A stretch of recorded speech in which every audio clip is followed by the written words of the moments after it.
Well, good afternoon, everyone.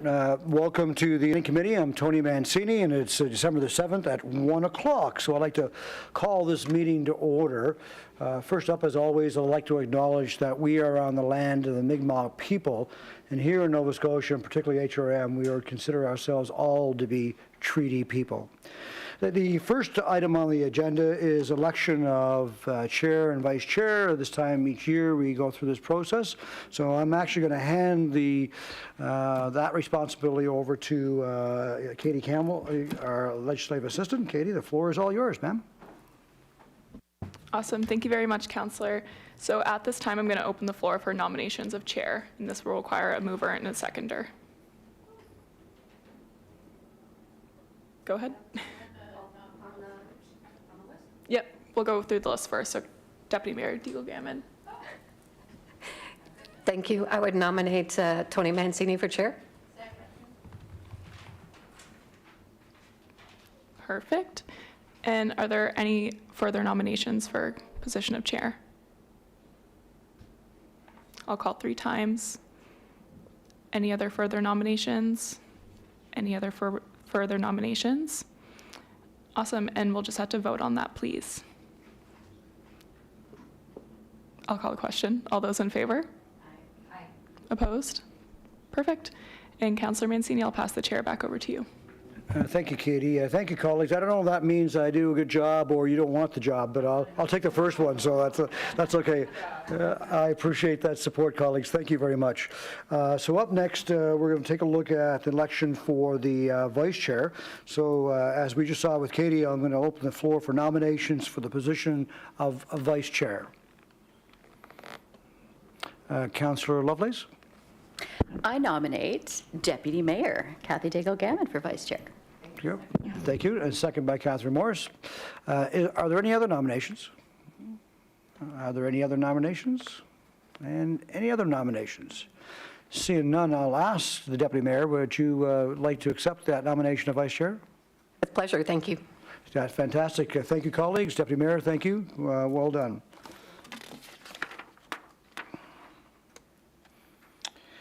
All right, we're looking for approval of minutes from September the 7th, 2023. Yes, sorry, could we vote on the vice chair nomination? The question has been called for. All those in favor? We now have a new vice chair. Thank you again. She's an awesome vice chair. She's an awesome vice chair. She's the best vice chair that's deputy mayor that we've ever had, I think. Thank you. So now I am looking for approval of minutes from September the 7th.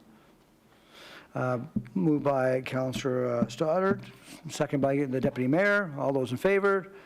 We now have official minutes. Approval of the order of business, approval of additions and deletions. Madam Clerk, is there any additions or deletions? No additions or deletions from the clerk's office. Seeing none from the floor, if we could have someone move the approval of order of business. Councillor Lovelace, seconded by Councillor Stoddart. All those in favor? We now have an agenda. Thank you very much. Business arising out of the minutes. Seeing none. Call for declaration of conflict of interest. Seeing none. And now we have motions of reconsideration, motions of rescissions, consideration of deferred business, notice of table matters, all none. And now we come to correspondence. Madam Clerk, are there any petitions or correspondence? Correspondence was received for item 10.3.1 and was circulated to all members of the committee, and there were no petitions received from the clerk's office. Any petitions from committee? Seeing none. Well, now we come to presentations, and today, very fortunately, we have 2 presentations. The first one is Planetary Technologies, and I believe we have Dr. Fennell and Dr. Burt. Welcome. Come forward. Councillor Austin, welcome. Thank you, Mr. Chair. You have a presentation, and does the clerk have your presentation? Yes, it's coming up here very shortly here.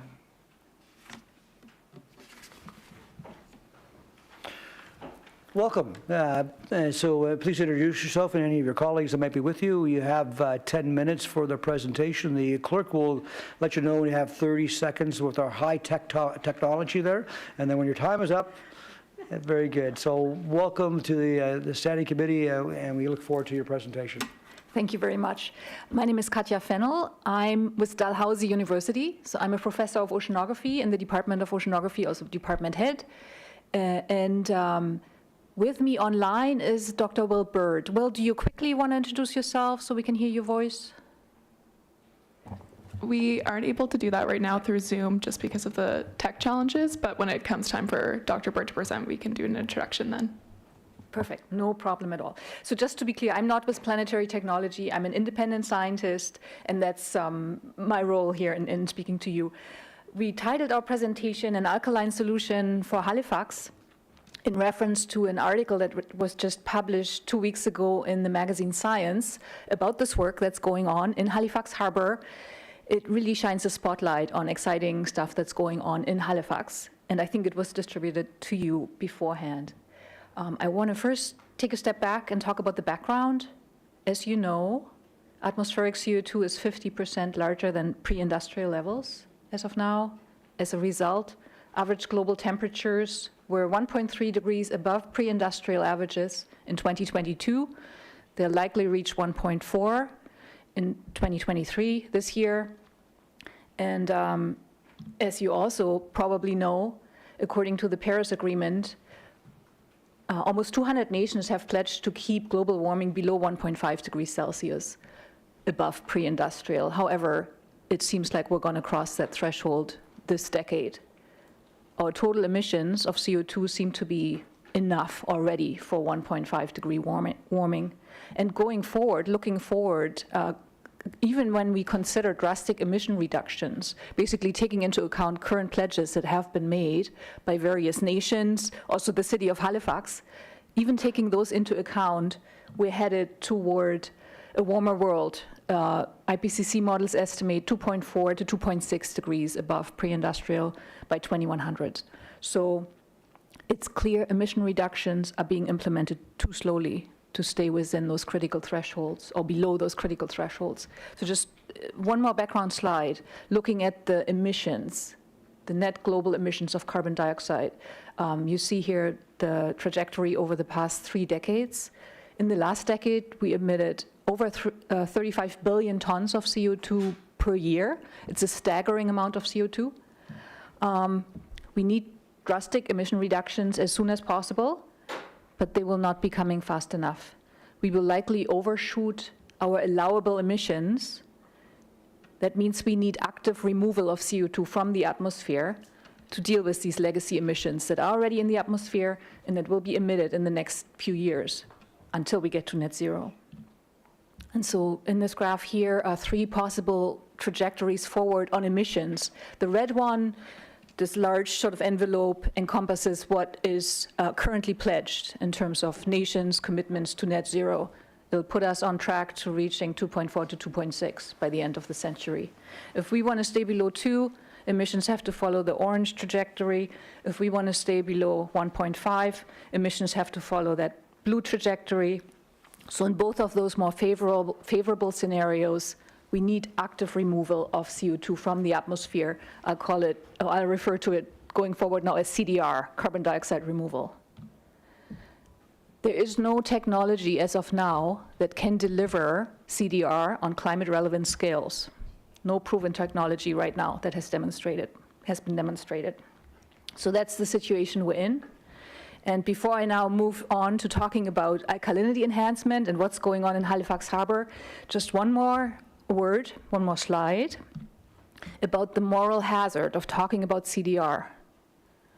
This schematic here shows sort of what the current situation is. We have large CO2 emissions, the blue bar.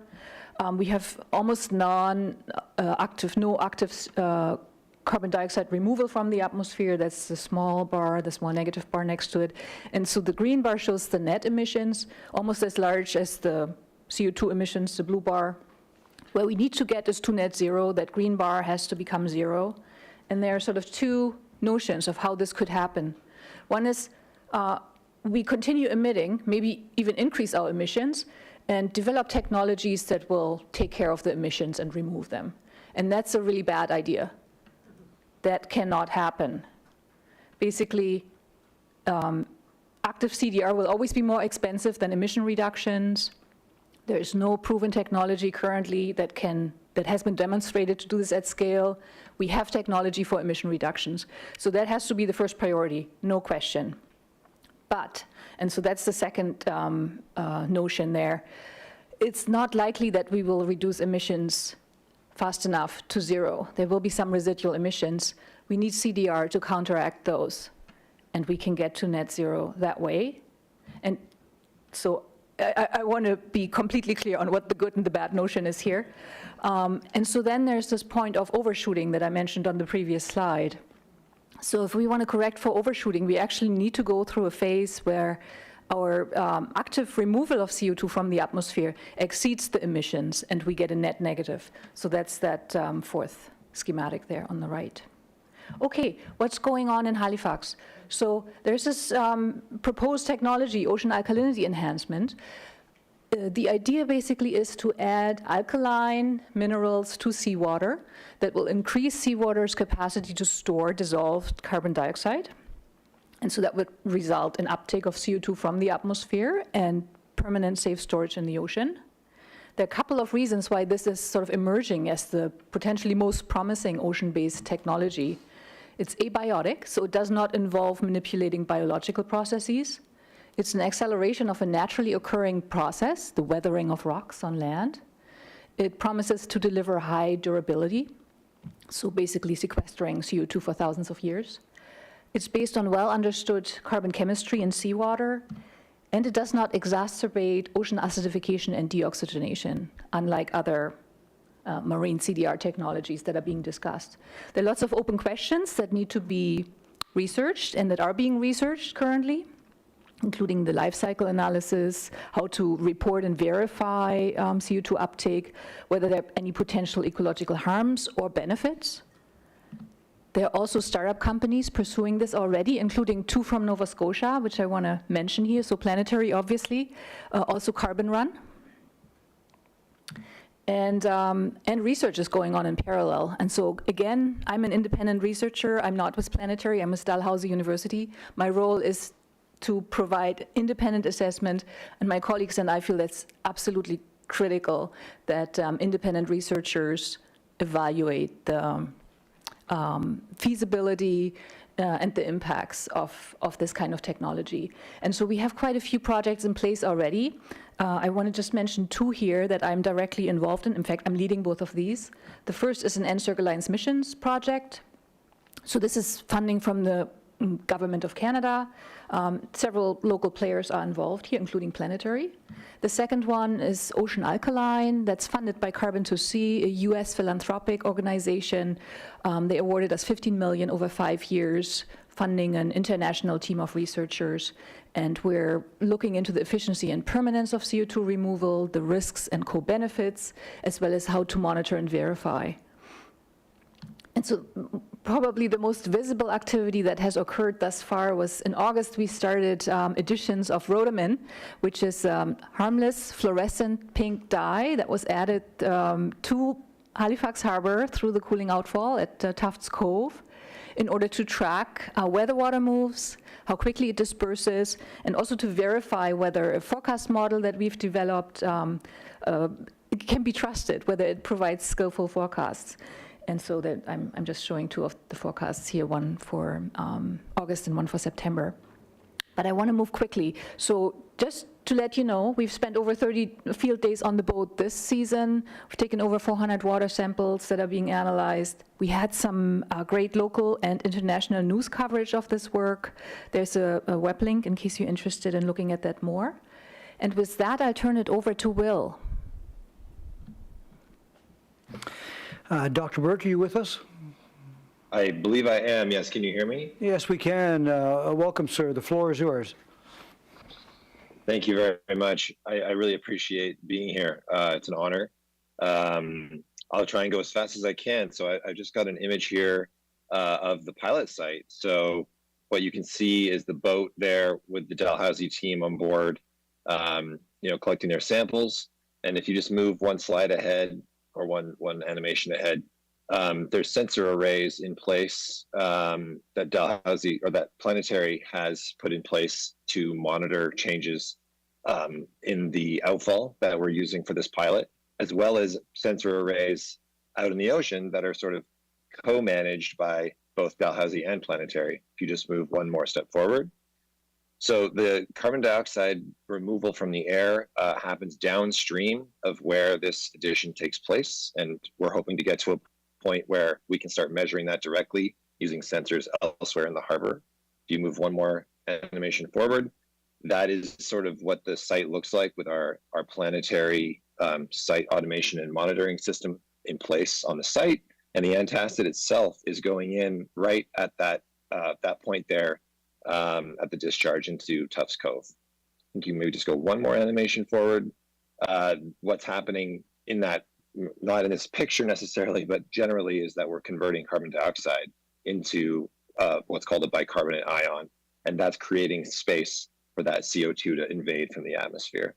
So that's pretty much the site and what it looks like. If you move one more step forward, you can just sort of skip through all of these animations because it'll be too hard to go otherwise. But what you're seeing in those growing dots is what the scale. You can stop there. Thank you. What the scaling looks like over time. So what you saw at the beginning was that the pilot site begins in Halifax with about 100 tons of carbon removal is what we've targeted to have achieved this past fall. And as that site grows over time, it becomes sort of the hub site for Nova Scotia. And as we learn and improve our science and improve our operation, we can move to other sites within even just Nova Scotia Power's facilities. And that can scale quickly within 5 years. What our models show is that we could be removing 250,000 to 500,000 tons of carbon from the atmosphere permanently by 2030. And given where this technology in terms of CDR exists now, this would be an absolutely enormous feat, and it would really put Halifax on the map as being where this kind of all began, and then eventually Nova Scotia would become a hub site for this sort of on the global stage. I'm actually coming to you from Vancouver as I'm touring another facility to begin this pilot work here on the other side of the country. We're also shifting into areas in the US and in the UK. But this all began in Halifax. I'm a Haligonian, and it's a local Halifax company, and so we take a lot of pride in that. So moving to one more slide. These are the sort of list of benefits that we see for this work going on in Halifax. So as I mentioned before, carbon removal on a permanent basis, and in that area around Tufts Cove, we're already making measurements for a reduction in the acidity. So we are going to reduce local ocean acidification in the areas where we work. It'll be a relatively small reduction because we don't want to make big impacts on the ocean. That's part of the reason we believe in this solution. But indeed, we will be lowering that acidification. There's a ton of economic benefit. The pilot we did this fall, we're bringing in we're spending money in Halifax across a whole bunch of different sectors, employing a lot of local people from NSCC, Dalhousie graduates, engineering students. There's direct income, for these carbon credits on a massive scale. Significant talent attraction, and as Katya alluded to, it's really significant international profile that we're bringing with this sort of innovative technology, and it's all starting in Halifax. There's a lot of education happening, both on the public side of things, the research funding Katya alluded to, and there's certainly more to come. And some of our work with the Dalhousie Group and bringing this technology to the public as well, understanding climate crisis and climate solutions, more importantly, I think is a really bright light in what we're trying to do here. So I think that's... Yeah, Dr. Burdock, your time has elapsed, but I thank you very much for the presentation. Thank you for getting up so bright and early here in Vancouver. So I hope the coffee is good right now. Fantastic. There he is. Good to see you. That's fantastic. Dr. Fettel, did you want to quickly just wrap up, if you wish? Okay. Answer questions if there are Okay, questions. well, look, to both of you, thank you very much. Fascinating. I love the passion for Halifax. Fantastic. Committee members, do we have any questions for either one of our presenters? Councillor Austin, you have the floor. Thank you, Mr. Chair, and thank you to both of you for the presentation today. This is quite interesting because, as a society, we've hit snooze on climate change for far too long. If we'd maybe done what we should have done in the 1990s when the problem was identified, we might not be in the position of trying to figure out, well, how do we make up for our past wrongs here? My main question just on it is, how do you take into account I know it's kind of proving the concept right now, but how do you take into account the impact on land to mine the limestone to bring it to the ocean, which is going to create its own CO2 emissions to then remove CO2 emissions? Have we kind of put that thought process as to what that might look like and how we can make that minimize that piece? Just push a button. There you go. Katja, would you give him things? Okay, so I will, I'll just quickly speak and then turn over to Will. So absolutely, right, that's what I alluded to briefly as life cycle analysis. Absolutely, all the CO2 that is emitted in the process has to be accounted for. My expertise starts at the ocean, so I will push over to Will to answer that. Go ahead, Dr. Burt. Thanks, Katja.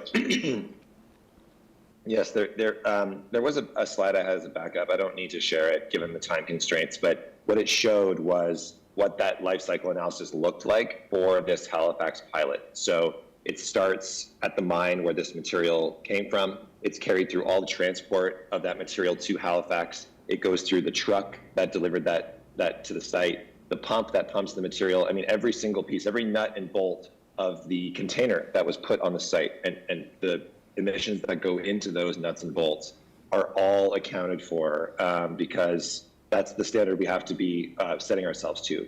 So you're absolutely right that the emissions footprint of what we call the feedstock is critically important. And every time we scale and move to the next step, we need to bring the footprint of that feedstock down. We actually are making great progress. If we do move forward next year, as we hope to, the feedstock we hope to use will have a much smaller emissions footprint than this one. So that is exactly the goal here, is to make it a more efficient process overall. And a big part of that is lowering that emissions footprint of the feedstock. Councillor? That's a solid answer to the question. Thank you. Thank you so much. Councillor Lovelace. Thank you, Mr. Chair, and thank you so much for this presentation. Where were you 20 years ago? It's so interesting to see how global problems are met with local solutions. And that all of these entities have come together to fund this research. It's fantastic. And just thinking about moving this pilot out into a permanent product that countries and an industry can capture and use themselves.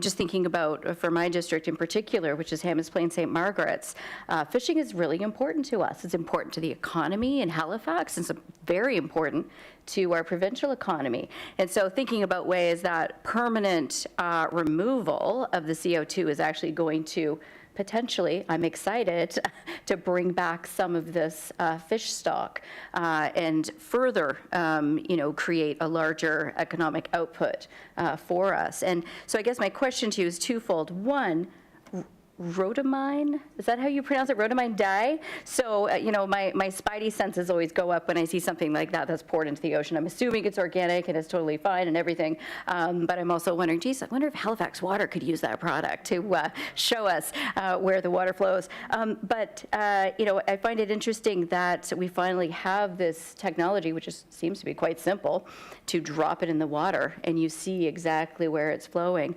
But my bigger question to you is, is, when do you think we're actually going to move from pilots into permanent,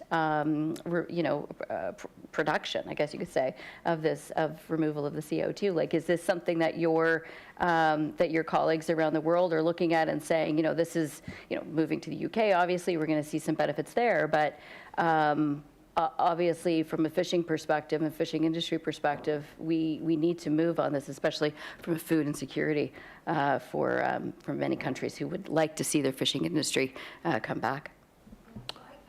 Oh, push your button, Dr. Fennell, there you go. Okay. I'll just quickly say that this rhodamine dye, it's a harmless fluorescent color that's been used for studying where water flows, even in sort of reservoirs that provide drinking water. Okay. So it's perfectly Okay. harmless and safe. Now, on the operationalization side, that question should go to you, Will. Thanks, Katja. Yes, the wastewater treatment plants we work with elsewhere, they use rhodamine as a way to test where that their water goes. It's a very common practice.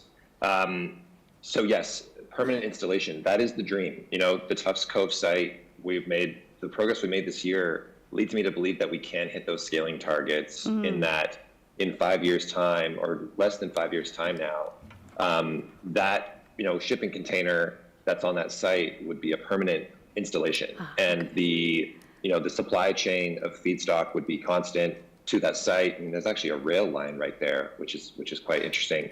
But we would essentially be adding this material as consistently as we can all year round, and just creating that, like you alluded to, that environment of reduced acidity. And my vision that I've shared in a few public settings is essentially a ticking clock on the Halifax waterfront that has a digital counter of every ton that gets removed. Yep. And people can come downtown and they can say, wow, look, right over there at that site is the world's first operating carbon removal plant. And look how many tons are removed. It's like the water bottle filler at the airport, how many bottles of water you save. I really think there's a lot of opportunity there to make this sort of it is our home base and it is our home site. So a lot of excitement around that. Oh, that's awesome, Will. Thank you. Yeah, I love that idea to have that visual display to showcase exactly, how that is working and what we're doing. So that's good. Good work. Thank you. Thank you, Councillor. Councillor Morris. Thank you, Mr. Chair, and thank you very much for coming to speak to us today. It's always so good to hear about positive things that are happening for the environment, and it's very hopeful what you're talking about. I'm trying to get a sense, though, of the scalability and the scale that we're talking about. Are you talking about mining materials in Nova Scotia for this project? And if so, like how much do we have available, and where would it be mined? And do we know what the effect is on the local aquatic life, fish and plants, where most of the new materials would be deposited? Thank you. Katja, would you like to weigh in before me, or would you? Yeah, let me, okay, good. I'm still figuring out the button here, sorry. So the mining I will leave to Will. Right, as I said, my expertise starts really at the SE interface. In terms of impacts on aquatic life, it needs to be studied whether there are any potential negative impacts and what the potential positive impacts are. My sense at this point is that the net will be positive because this process counteracts ocean acidification, which has been going on for decades, and it's not good for sea life. Will, take over. Thanks, Katja. So those are all really good questions, and I appreciate you saying it's a message of hope, because that is exactly how I see it. We don't believe that this technology can scale to where it needs to go by mining rock out of the ground. I think that we can all agree that if we scale up mining to the nth degree, that's going to counteract a lot of the positive benefit we're trying to have. So indeed, some mining may have to take place to find this alkaline material. I think a lot of the material we want to use is what we'd consider byproduct rock. So hundreds of years of mining practices have left byproduct material that those mines don't feel is useful to them, but that rock is alkaline and could very well be used for this process. And we're in the process now of trying to do rigorous testing to understand whether this material can be used, both from a chemistry perspective and from a safety perspective. So that is where I see this going over time, is this use of byproduct material. This material probably cannot be mined or brought in Nova Scotia. I am testing some materials that are local to Nova Scotia, but I don't believe there will be what works best. So they will have to be transported in, and that's where that emissions footprint, has to be tracked carefully. So in other areas like here in BC, there might be mined material that is close by, but I don't believe the rock type is right for Halifax. So that is. Hope that answers your question. If there's something else you'd like to follow up on, let me know. No, I think you've answered it, but just to clarify, you wouldn't be setting up new gypsum mines in Nova Scotia in order to participate in this project. That's what it sounds like you're saying. That's right. It wouldn't be the best way to go, especially as we move towards scaling the process. That's my feeling on it. Okay, that's great. Thank you. Thank you, Councillor. Deputy Mayor? Thank you, Mr. Chair. What a great presentation. Thank you so very much. There's a familiarity to it a little bit, though. We've heard some of this information before, either at Environment, I think, or maybe at another venue that I might have been at. But and I love the conversations about like what the mine or not. My question is probably how long DAL will be able to stay with monitoring. I think that the research part and the watching it and that third-party objectivity is so important. And so I'm just, if you could give me a little bit of more information about how long DAL can stay with this and what do we need to ensure that you do? Thank you.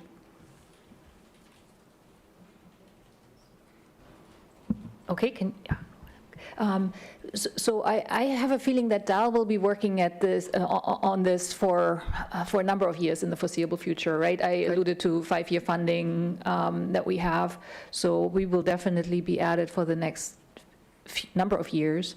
But there is this longer term. I mean, this question goes beyond the next few years, right? Yep. So it's absolutely crucial that there's independent verification of whatever a company claims to have delivered in terms of carbon uptake. And that's very much part of the international discussions that are going on in scientific circles and policy circles. And so it's clear that there has to be an independent entity that sits outside of companies and is trusted. And that entity has to either verify or not claims by companies. So this is still being worked out, right? Okay. The policy landscape is sort of behind, right? This is driven right now by startups. Yep. So that's my feeling. But I'm also really keen to hear what Will has to say about this. He's thinking about this too, very hard. If I could just add on to that just a little bit, and it would be the connection with the team here at Halifax. Thanks. Yeah, that's great. There are a lot of different layers in terms of third-party verification, as I would frame it. So housing is obviously the critical piece in Halifax, and I'm really, the funding is in place to keep that going, and it's excellent. But every project we do, all that information has to go through a third-party verification process. In the end, what we're doing is generating carbon credits, and we have to ensure that these are not the credits of old, with poor verification and just what I would call just poor quality. So there's a group we work with in London called Isometric, which is an up and coming verification process that all of our data will have to go through them, and they will have their own third parties look through and make sure that everything that's coming out of this project is sensible and that the carbon we capture is real. There's also something that recently came out called the Reykjavik Protocol, which was signed onto by a number of startups in this space that work in similar areas that sort of deliver a promise of making sure that this industry, as we're kind of at the very beginning now, is growing in a responsible way, because that's so critical. If this really does get big like it needs to be, we have to make sure it stays, in the responsible space that it's sitting now. So those are some of the things we have in place to ensure exactly what you said. It's so critical. So thank you for bringing it up. Thank you. Thank you, Deputy Mayor. And Councillor Stoddard. Thank you, Mr. Chair, and thank you so much for this presentation. It gives me hope for the next generations. My question is, this project is concentrating right now on ocean waters. I know it's a long way away, but is it possible that this process will also work for natural lakes and streams, or just curious? Thank you. Okay, great question. So this other company that I briefly mentioned, Nova Scotia company, Carbon Run, they actually do the same thing in rivers, but the idea still is that the alkaline material ultimately, or the alkaline water ultimately ends up in the ocean, and that's where the carbon is stored ultimately. The reason they lime rivers upstream is because of the environmental benefits for salmon recruitment, actually. They are well documented. Lakes and freshwater systems are not going to work because they don't have this natural capacity to hold seawater quite to the extent, to hold CO2 to the extent that seawater has. Seawater, the saltiness of the seawater really gives it this power of storing CO2 and doing so permanently for thousands of years. So freshwater systems, also just in terms of scale, they don't come close to the scale of the ocean volume-wise, right? So lakes, not.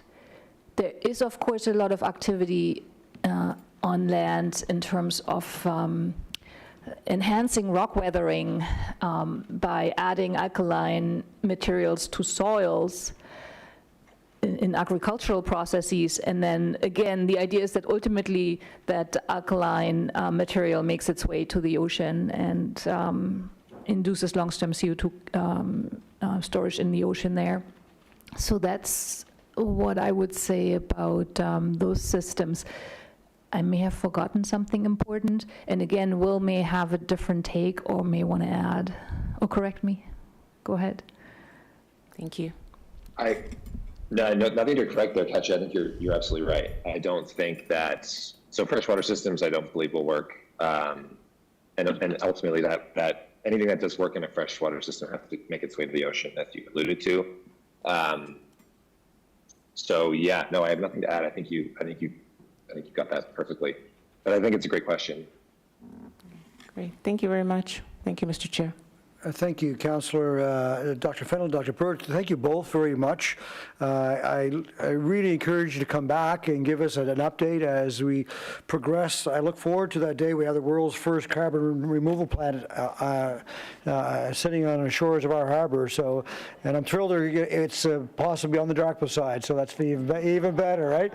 Absolutely. But thank you both. I really ask you to come back, give us an update, and it's exciting to me also to hear yet again the research is done at Dalhousie, again seeing local companies involved, and I don't even think our average citizen understands the research that's happening at our great universities and the amazing businesses that's going on in our municipalities. So thank you both very much, and thank you for sharing.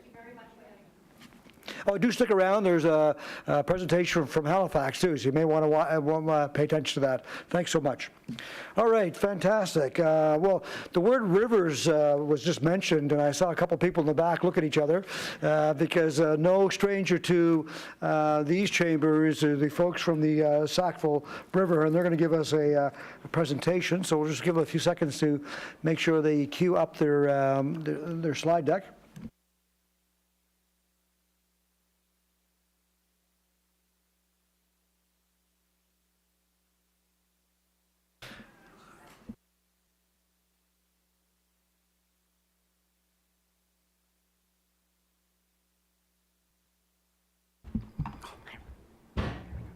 we got it. Yeah, we got it. Well, welcome to the committee. Just introduce yourself, and the floor will be given to you. You have 10 minutes, and then Kate will let you know when your time is about to run out. But thank you again, and welcome.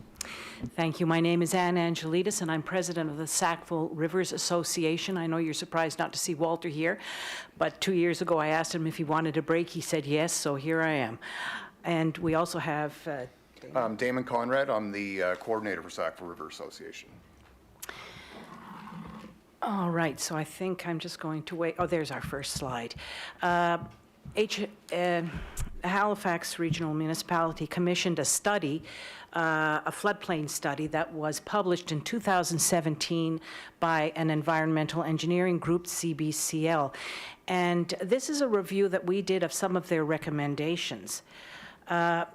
Their floodplain study recommendations included how do we prevent, reduce future development in flood-prone areas by altering planning and zoning bylaws.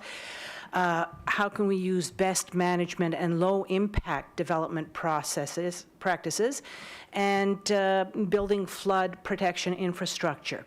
All of these are recommended mitigation options. They did not say that one was better than the other.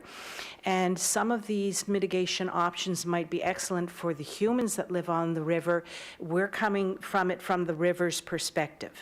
So preventing future development in flood-prone areas by planning and zoning laws. So we feel that floodplain zoning, we need to designate revised floodplain areas. This does not mean necessarily using the floodplain areas that were designated in the report, but I think the city has to look at designating floodplain areas for future development. And the next step would be to implement zoning regulations that restrict development in these high-risk areas. Comprehensive planning. So I think that we look at, and the city rightfully looks at, taking care of the people and the businesses that live on this floodplain. We are coming from the perspective of the river. So besides just considering flood risk to the humans, we also think that there should always be in the background environmental awareness of what flooding does. And finally, inspection and compliance. This is a huge issue. We understand, we recognize that we do not have all the money that we can to put into inspection and compliance. We need to ensure strict enforcement of zoning and building regulations. And we need to implement penalties for non-compliance with floodplain regulations. Very quick aside, when P3 schools were being built, my daughter was at a school, the Carrefour in Dalhousie, in Dartmouth, I'm thinking about Dalhousie there.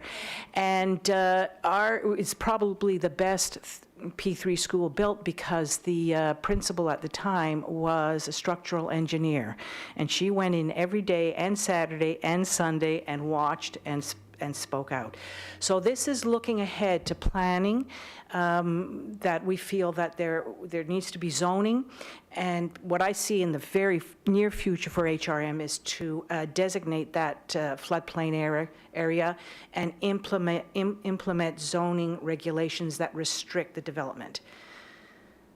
A lot of people want you to act and do all of the following things immediately. We recognize that that is not possible, but if I were to pick two, those would be the first two. All right, and we feel like when it comes to best management practices across the watershed, the best thing is to keep properties natural. The less you do to the properties, the better. You're better off maintaining as much natural vegetation on site as you can, basically, and lowering the disturbance. One big thing too is that we end up with a lot of hard surfaces across the watershed. That's what causes the runoff. That's what can increase flooding considerably more. So reducing the amount of hard surfaces by placing parking in underground structures, for example, can actually greatly reduce the amount of hard surfaces across the watershed. Enforcement is very important. As Ann had mentioned, we want to make sure that we are ensuring that all new development and any redevelopment is following the appropriate bylaws across HRM. And non-compliance is something that we have to ensure is properly enforced. Education is a very large thing as well, and it's not just for large developers, it's also for individual homeowners as well, of what people should and should not be doing on their properties. One of the major problems that we have within our watershed in particular are people cutting down trees right to watercourses, people clearing their lots. Having that natural vegetation will slow down or even reduce greatly runoff into our streams and rivers and can reduce flooding. There were a number of recommendations in this report. One of the cautious items we came across, are items that should be addressed with caution, is increasing the channel capacity of a river. A lot of the work that the Sackville Rivers Association does as far as habitat restoration includes the mitigation of channelization of a river. The reason is that fish, they like structure in river.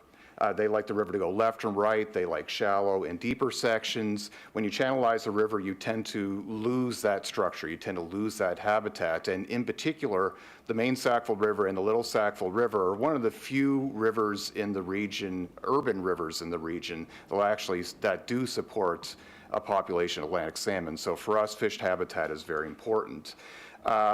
With channelization also comes, or can come with an increase in water velocity. That is an issue for some of our fish. There are issues with the ability for fish to move through swift flowing water.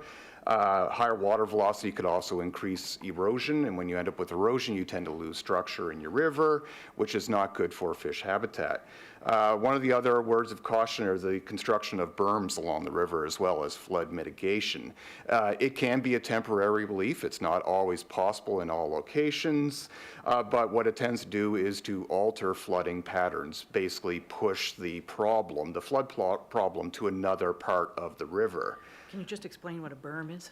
A berm is basically earthen walls on either side of the river. And as we had seen in Louisiana, for example, in New Orleans, when those berms breach because of high flood conditions or because of poor maintenance of the berms, you can end up with actually a catastrophic flood, considerably worse, larger in impact than you would if the berms weren't in place in the first place. There are options as far as acquiring properties within the floodplain, both commercial and residential properties. If those properties can be acquired, there is an option to return the floodplain back to what it was before, both in surface type as well as elevation. Having those areas return to a natural state and being vegetated can also reduce the runoff into the river as well, and it also improves or can improve infiltration, so you don't have as much runoff into the rivers. One of the other big things that we definitely support are taking culverts and actually replacing those structures with bridges. That can actually improve fish habitat. You can actually return the river to its natural state under the road, whereas a culvert doesn't have that kind of fish habitat. It facilitates fish passage. As you can imagine, it's a lot easier for a fish to swim along a naturalized channel than it is to swim through a pipe. It also, converting the section of river from a culvert to a bridge can also remove a throttle point as well, so you're not backing water up at a culvert. Much more water is going to flow under a bridge. I want to add that the flooding that occurred, I think that it took us a while, Sackville Rivers, to speak about it because we knew that the main concern was for the people and the businesses that really suffered from this devastation. The river will do what the river wants to do. okay?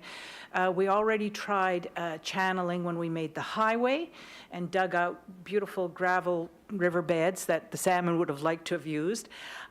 So anything that goes wrong on the river is usually, unfortunately, something we have done.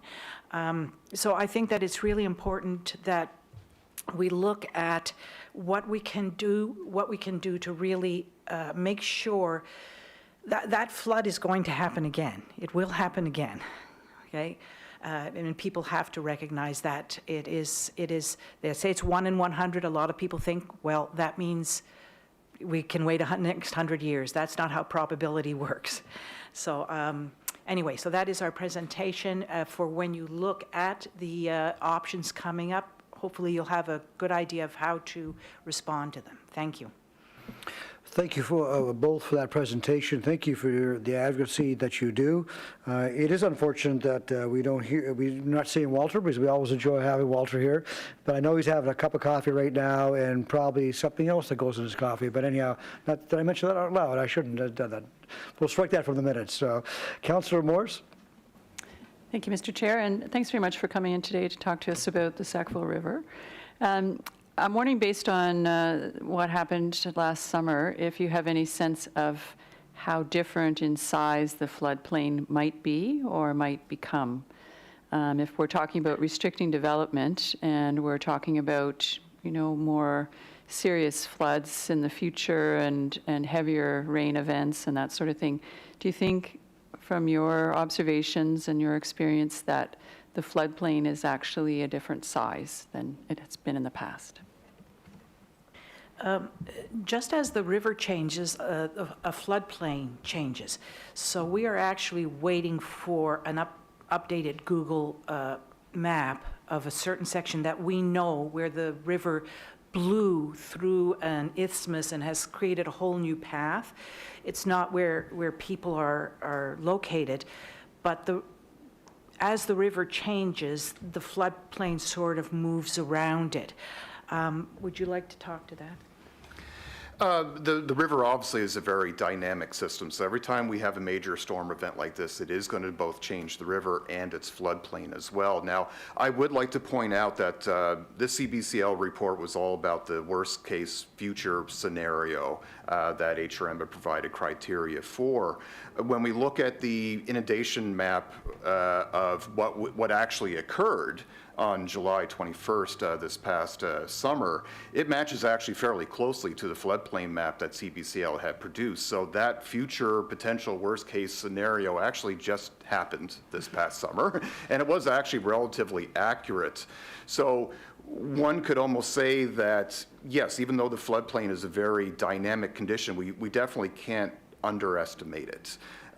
What is a worst case in the scenario in the future can also happen right now, or happen at any given year. But it's something that also, it has to continue. It's not something that's static. I mean, last time that a floodplain risk map was done, it was several decades ago. And it's obviously way out of date because our current conditions are considerably different than the conditions that had taken place. I think it was sometime in the 80s last time the map was done. But it's an effort that has to continue. It's not a one and done situation.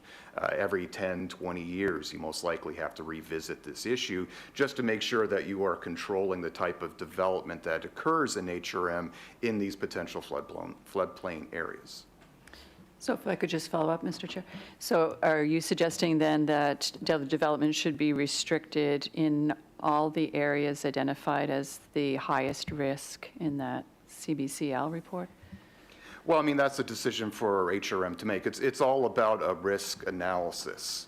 Obviously, it makes more sense to develop within these floodplains or use these floodplains in ways that activities are flood resistant.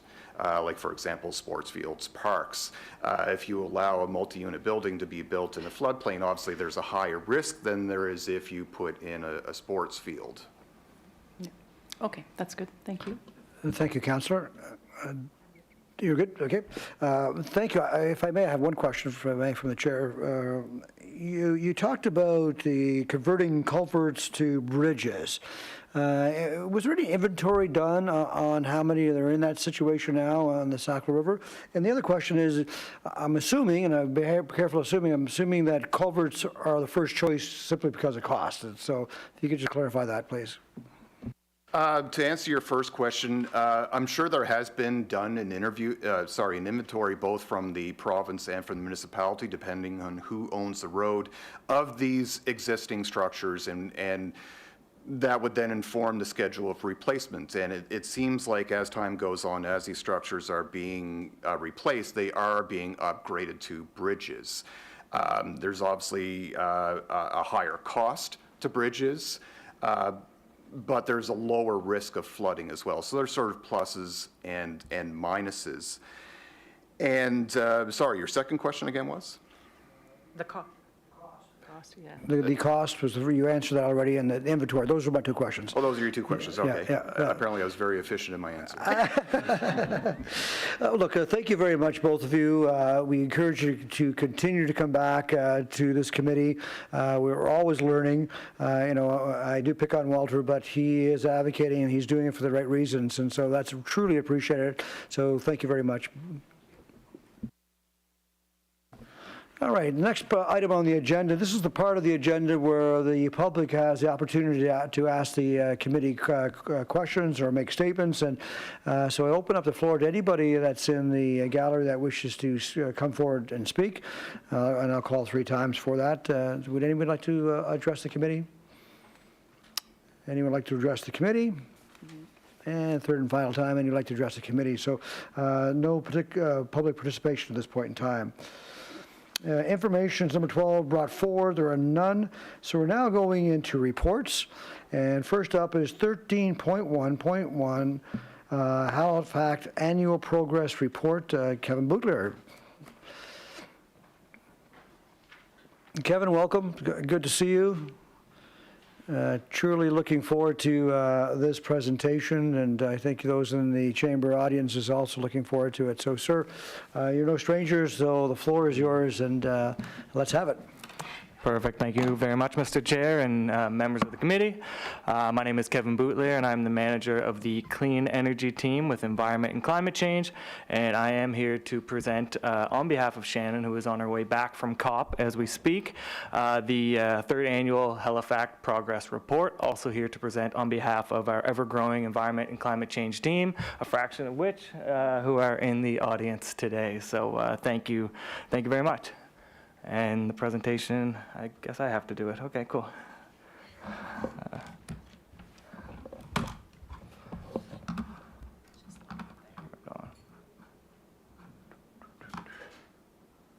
Sweet.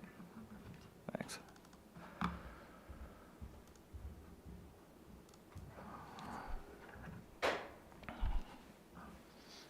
All right, perfect.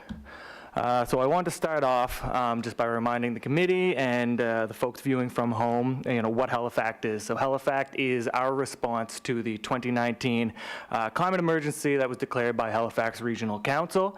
The plan itself aligns with the science of the Intergovernmental Panel on Climate Change to do essentially everything that we need to do as a municipality to ensure that global warming stays within that 1.5 degree pathway. So with that, 46 actions were recommended to achieve 3 overarching targets, and the targets are here on the screen. So net zero municipal operations by 2030, so showing leadership to our community, 75% community emission reduction by 2030 over 2016 levels, and then overall net zero community emissions by 2050. So, achieving these targets are going to be complex. They're resource intensive, but the benefits to our municipality and residents is far greater. Essentially, a low carbon future is a lower cost future, and we have some metrics on the screen as well that show that the investing in mitigation measures like renewable energy or deep energy retrofits saves our residents and businesses money on utilities and maintenance. The benefits of investing in adaptation and resiliency measures cannot cannot be understated.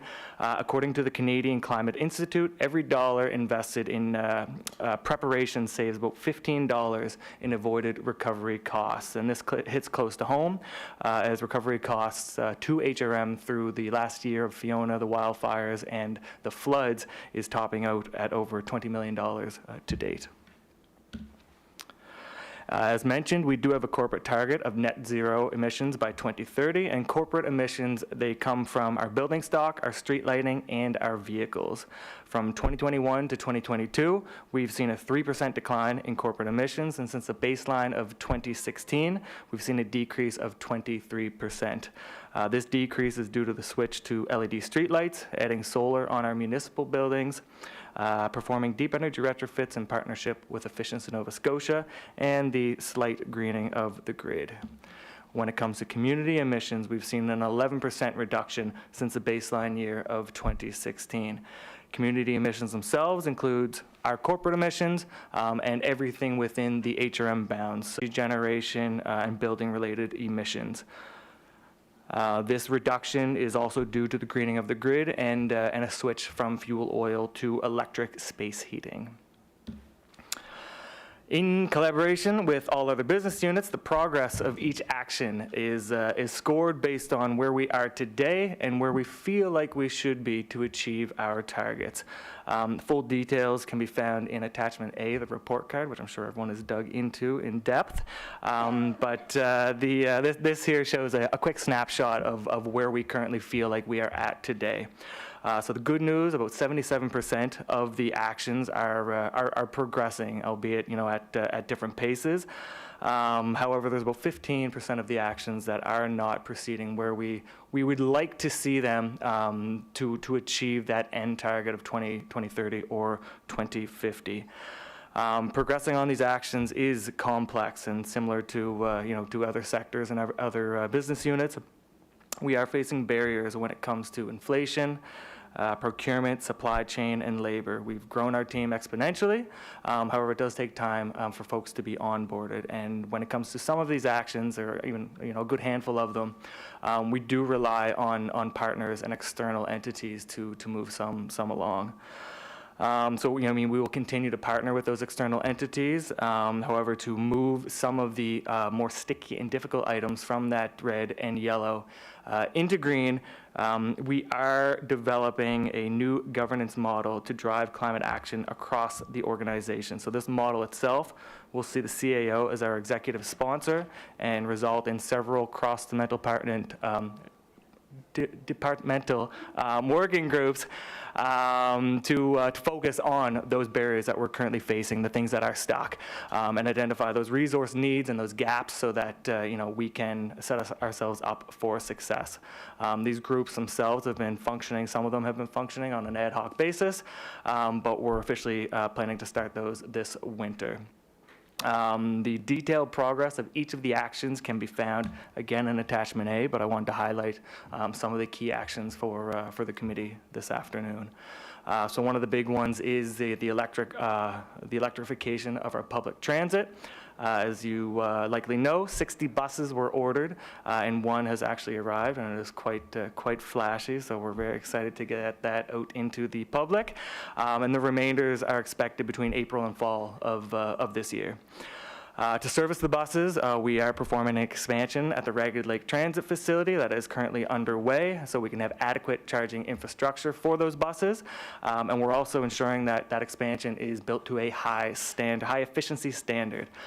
When that building's complete, we're looking at about a 70% energy reduction over a baseline building. And to help offset the increased electricity consumption of those buses, we are, and ensure that it's very low emitting, we are just about closing a tender for a 1 megawatt solar electric system that will be on that roof. It should be the largest, or one of the largest in Atlantic Canada. I will confirm that so that we can promote that as well. Finally, we're looking into battery storage to offer resiliency to that transit fleet should there be power outages. When it comes to our corporate emissions, 73% of those corporate emissions comes from our current building stock. So to reduce these emissions, we need to ensure that all of our new builds meet our new administrative order for net zero new construction. So we need to ensure that they're designed to either a net zero or a net zero ready standard. Some recent notable buildings that align with the standard are the new Macintosh Depot, Grahams Grove Kiwanis building, and the Commons Aquatic Facility. With the current building stock, we are reducing energy consumption through building envelope upgrades, fuel switching, and updated controls. Some notable buildings that are underway or in the planning stage include Keshen Goodman Library, the Alderney Gate Facility, North and East Preston Community Centers, and the Black Point Fire Station. In addition to these energy reduction measures, we are planning to add 2.7 megawatts of solar across our portfolio. So that we can ensure that the electricity we do consume as we electrify our buildings is as low emitting as possible. In addition to avoided maintenance costs, where the solar alone should result in about $350,000 of avoided electricity costs annually, which is quite fantastic. With respect to decarbonized transportation, so we have selected a vendor for the supply and install and ongoing software and maintenance for our public charging infrastructure. Unfortunately, contract negotiations have lagged as the ongoing servicing and software requirement is fairly complex, and we need to consider resident privacy strongly, as there will be payment collection for these sites. However, all signs point to a contract being signed very shortly, hoorah, and we intend on installing the first batch this spring/summer, so we're hoping to get those out there for public use. To further support charging infrastructure, we're working with our regional plan to ensure that all new development has EV charging infrastructure within it, because a lot of the charging is done at home. And we also, throughout the summer, we actually did 18 test drives across the municipality in each district in partnership with the Next Ride team, where we provided unbiased education and free test drives to residents that were interested in hopping in an EV and seeing if that's the next vehicle that they want to go with.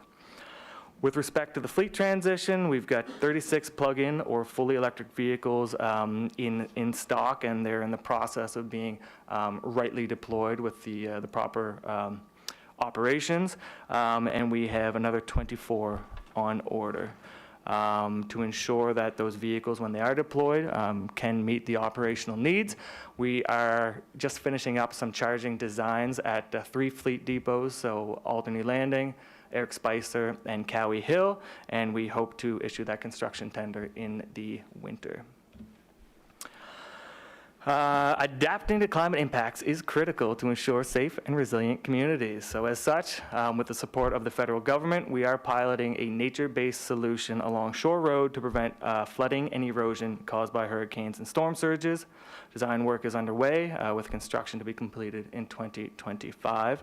On the thread of reducing impacts to water, Highway 2 and Fall River, and along Pleasant Street, studies were completed to determine flood mitigation measures, which will be implemented. They're under consideration and will be determined whether or not they will be implemented. And then finally, creating climate hazard maps, developing an inventory of and performing condition assessments of our critical infrastructure is underway so that we can prioritize what assets need to be repaired and replaced and protected first. In addition to those key items, there's a ton of fantastic work happening, within our team and across the municipality as well. So this is just a quick, rapid fire list, but we scored another A, the highest score possible in our annual Carbon Disclosure Project reporting, showing, leadership across the international community with our climate plan and the measures that we are implementing. We recently launched our CEO Climate Action Charter, which will encourage climate action in the private sector and in public institutions. So really important when we look at those relationships and encouraging public action on climate change. In partnership with the EMO office, we are disseminating storm kits to prepare our communities to the impacts of climate change, and we're doing this in 5 different languages. Both the updated solid waste strategy and the regional plan will align with the goals of Halifax, partnering with the Clean Foundation to do a resiliency pilot. So we're working in Spryfield to flood-prone homes to educate and provide free flooding mitigation upgrades to those residents.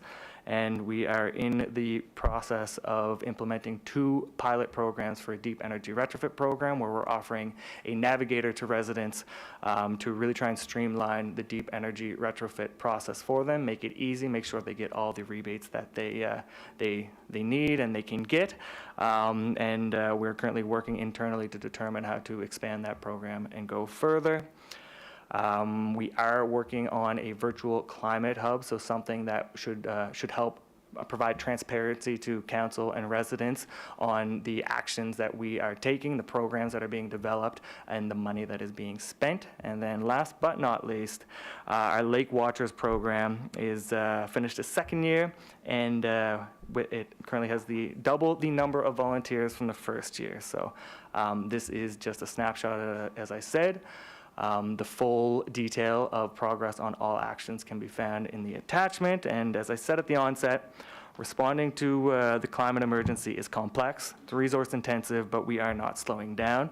We're clearly facing challenges and barriers, but our team is committed to finding solutions, furthering progress on each action, and making our municipality the best place to live, work, and play. So thank you very much, and I'm happy to take any and all questions.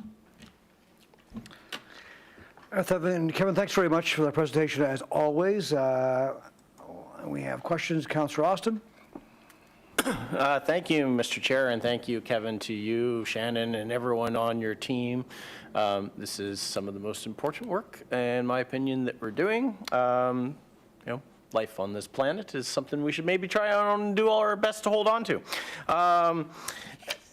Just a quick first question. The hiring, like last year, we put additional money into this year's budget for staffing up. How has that gone? Have we gotten the additional bodies that council funded in place? So through you, Mr. Chair, to the councillor, of the resources that were put in the 23-24 budget, all but 3 have been filled. 2 will be filled by the end of January. One of those 2 is a manager of adaptation, and when that manager of adaptation is in place, we will hire the final one, which is a junior position for adaptation. So we felt it'd be prudent that that manager was in place before we procured that final resource. So the plan is to have that, though, filled by the end of this fiscal. Okay, so since budget approval back in April, in whatever 6 months, we've staffed all but 3 of those. Yeah, so we've staffed 4 of those. Yeah. Yeah.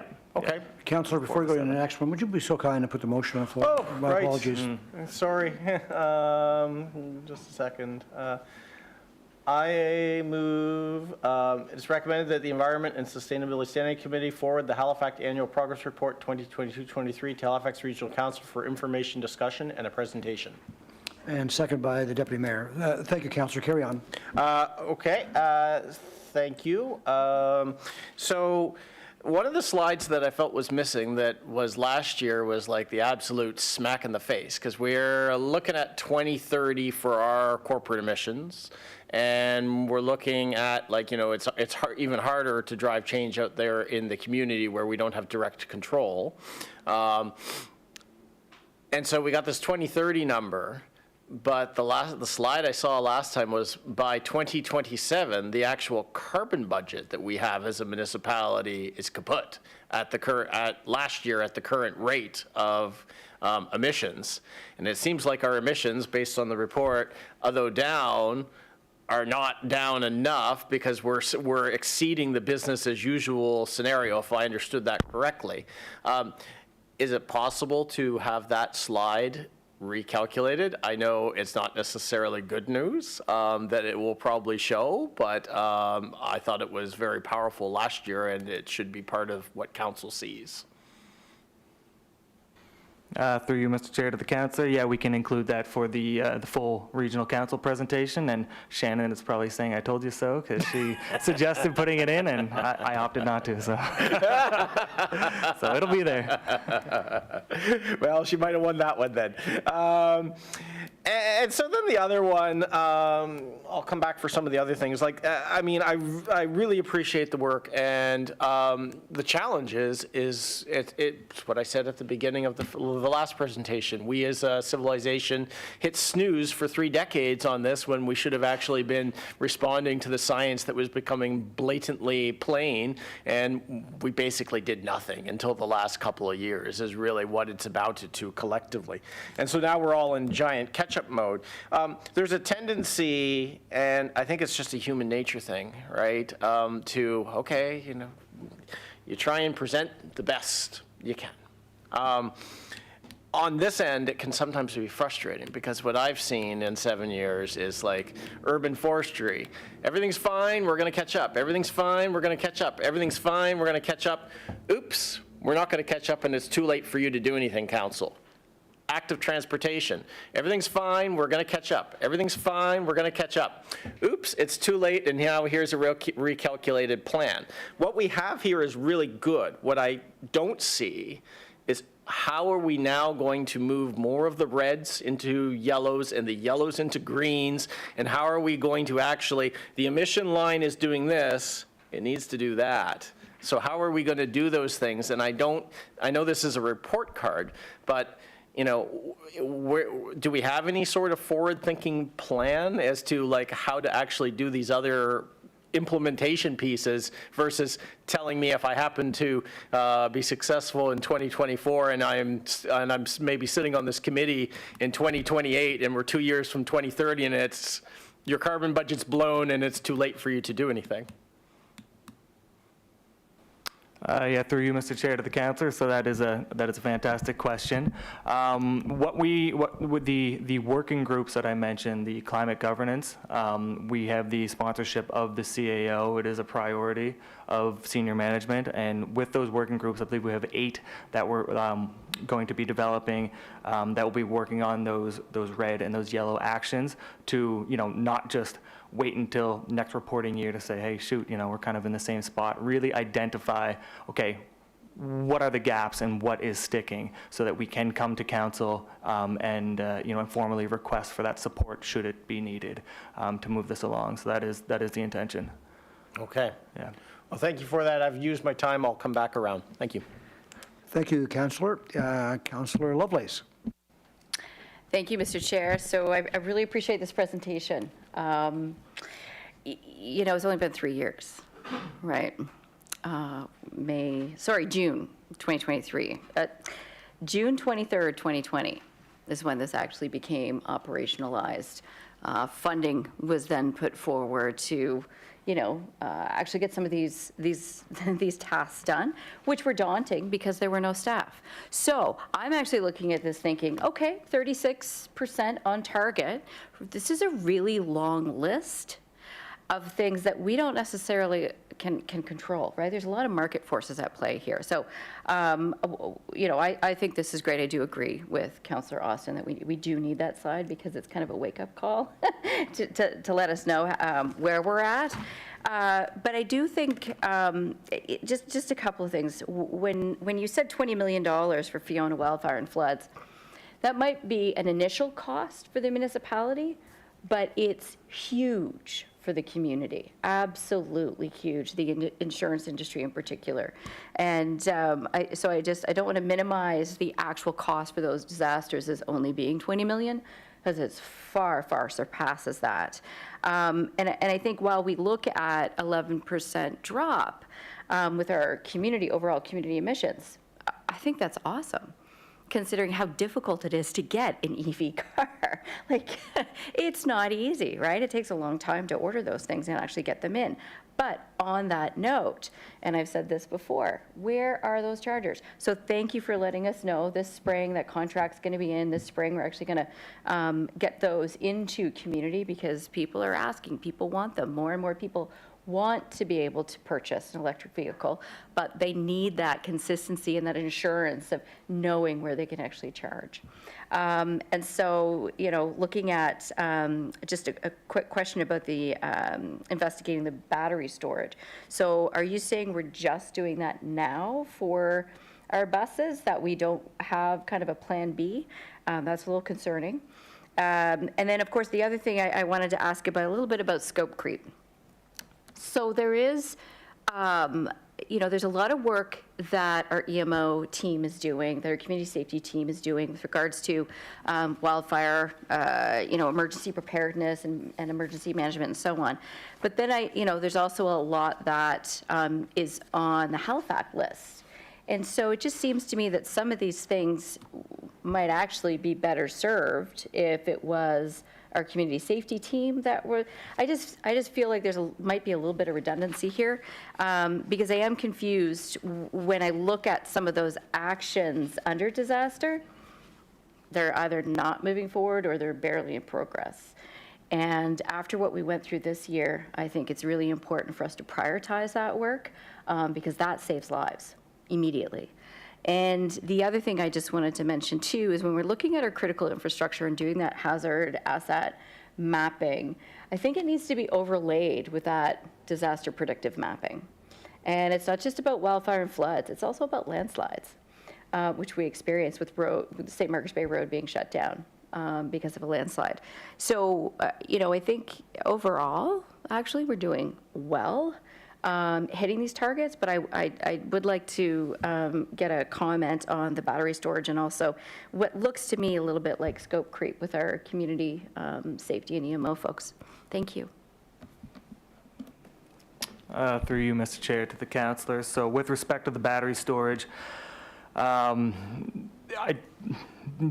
it is, the investigation is underway now. It likely should have been done, beforehand. So we don't have location is what you're saying, like we're not. So at the Ragged Lake facility, Yeah. it would be at that facility, and there is space that we are looking at for Okay. that. Yeah. So we have the space there, but Yeah. then it's just a matter of the mechanics of. The mechanics and whether or not it is financially feasible, Gotcha. we'll have to take a look at, what the prediction of outages actually will be, how large that battery bank will be, because there's definitely, cost versus risk, right? Right. And so we want to weigh all those options. One thing to be said, the 60 buses that will be here, I think we have a fleet of 300 and some odd, right? So, in the immediate future, should there be power outages, we'll still have our diesel fleet for those emergencies.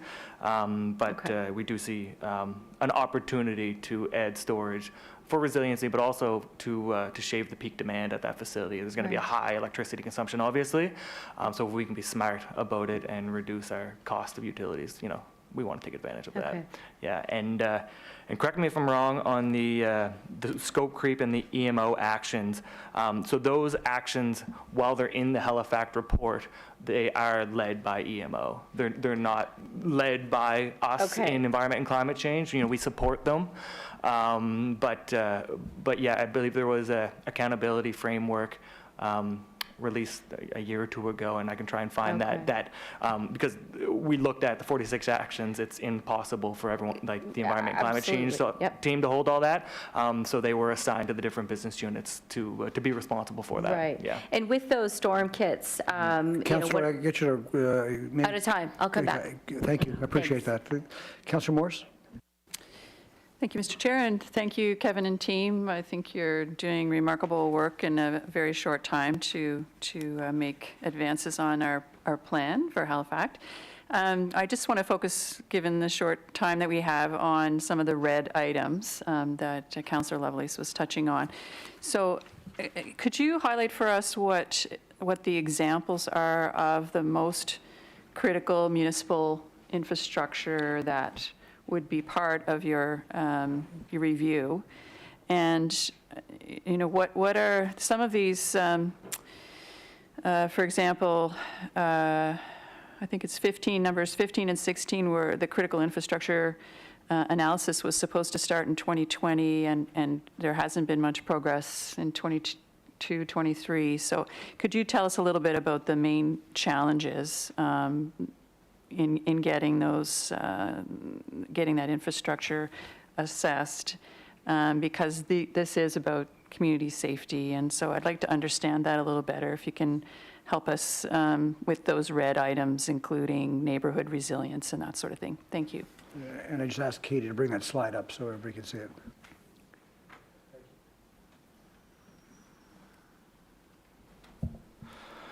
So through you, Mr. Chair, to the councillor.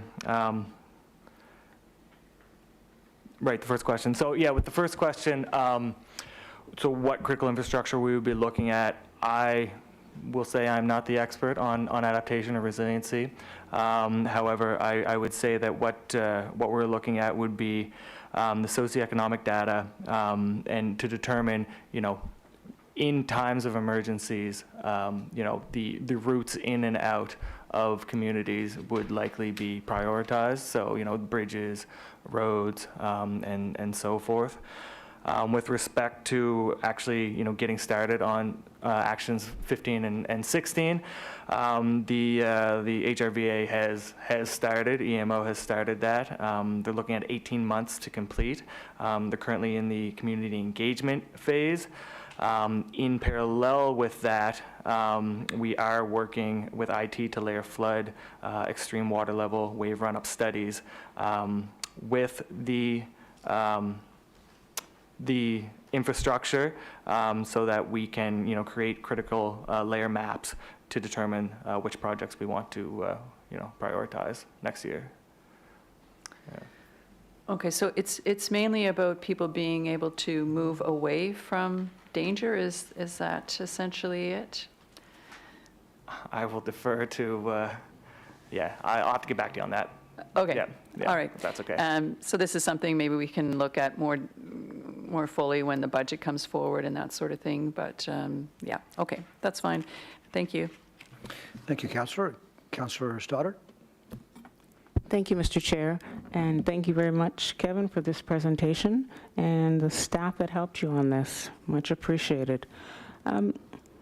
To Councillor Lovelace's point, is it possible to list HRM's location of public charging stations in HRM, so that residents will know exactly where they are and how far they are away from it in case they're getting low on their battery? And also, has HRM set a cost amount for the chargers? Because I know some gas stations look at a flat fee and you can you can charge your battery that way. And I was also looking at the chart where you had the blue section. Sorry, I didn't write that down.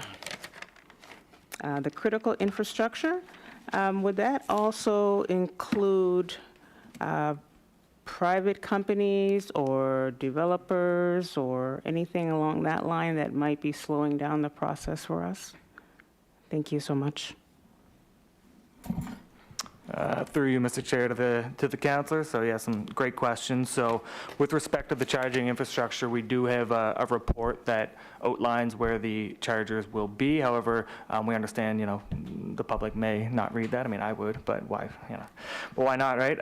But we are working with corporate comms to develop some education, some mapping around that. There's also something called PlugShare, which is user generated, and the EV community is super keen. Whenever there is a charger, they put that on the PlugShare map, and a lot of EV drivers utilize that to plan out their trips and to find out where the chargers are. When it comes to fees, we do have a bylaw that was passed last spring that will charge users so that we recoup our operating costs. It is a flat fee at this point, but we are looking at potentially a tiered option if it makes sense.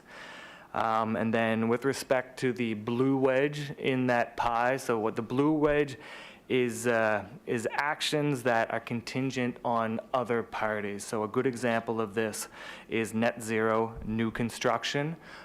With respect to our municipal buildings, we have an administrative order, and we have the full control on how we build those buildings. So we're building them to as close to a net zero standard as we possibly can. Unfortunately for the community, the building code is mandated by the province. And so at a minimum, they need to build to what the province mandates. We are working with the province, and we've submitted a letter to the province in their latest round of consultation for their new code to afford HRM the opportunity to mandate a higher tier of that federal code so that we can lead by example and ensure that any new buildings built within HRM meet a high efficiency standard, because essentially that's going to save our residents and a ton of money in the future when they need to retrofit those eventually to meet those 2050 targets. We're trying to encourage people to do that upfront. Yeah. Thank you. Mr. Chair, could I just have one follow-up question? Do you know what that flat fee currently is? Is it online, or is it something we can or residents can look at readily? Yes, it is online, and I can get that to you. Okay, great. Yeah. Thank you very much, Yeah. Kevin. Thank you, Mr. Chair. Thank you. Go ahead, Kevin. And just to follow up on that, when these charges are in place, the fees will be clearly displayed. So when people are there, they'll be able to see, how to pay and what it will be for the allotted time. Yeah.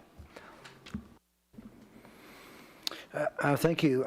Before I turn it back to Councillor Austin, I have a couple of questions, if I may, from the chair. Kevin, when you started, you alluded to Shannon being at COP, and Shannon Miedema, for those who are watching at home, is the Manager of Energy and Environment. Can you just speak to the significance of the fact that a manager from little old Halifax Regional Municipality is at COP, and the mayor was there also representing big city mayors? You use the term, I think, leadership internationally, because if you just could speak to Halifax and how it is recognized, our strategy, because I don't believe that our average resident understands the magnitude of the strategy and the power of it, and the number of inquiries from around the world we received, and TED Talks and conventions and so on. Could you just speak to that, to the sheer magnitude of our strategy and how it's being recognized? Yes, to Mr. Chair. Let's see how inspirational I can be. So I mean, Halifax itself, it is recognized as one of the most ambitious plans in Canada. As I mentioned, we receive an A on the Carbon Disclosure Project reporting, which is international. I believe we're one of 100 and some odd cities, across the world. We've received an A, maybe the last 4 or 5 years. Going to COP, I believe, is a significant opportunity to showcase the work that we are doing here in Halifax. I regularly get phone calls and emails from our counterparts across Canada, say, hey, how'd you get the Solar City program going? How did you do, the charging infrastructure when it's done, and other things like that. So it's definitely something that, council and our citizens and our team, should really be proud of. With the plan, it is not watered down. It is based in science, and that is why it is so complex and so difficult. It is, it's based in science, and it's what we need to do, our moral obligation as Halifax, to do our part to combat the climate crisis. So so Shannon and our new adaptation specialist, Shannon F., and the mayor were in COP, and learning from the international and national community, but also sharing the things that we have done and we have learned. Yeah, it bridges to my next question. Again, I don't think even our residents understand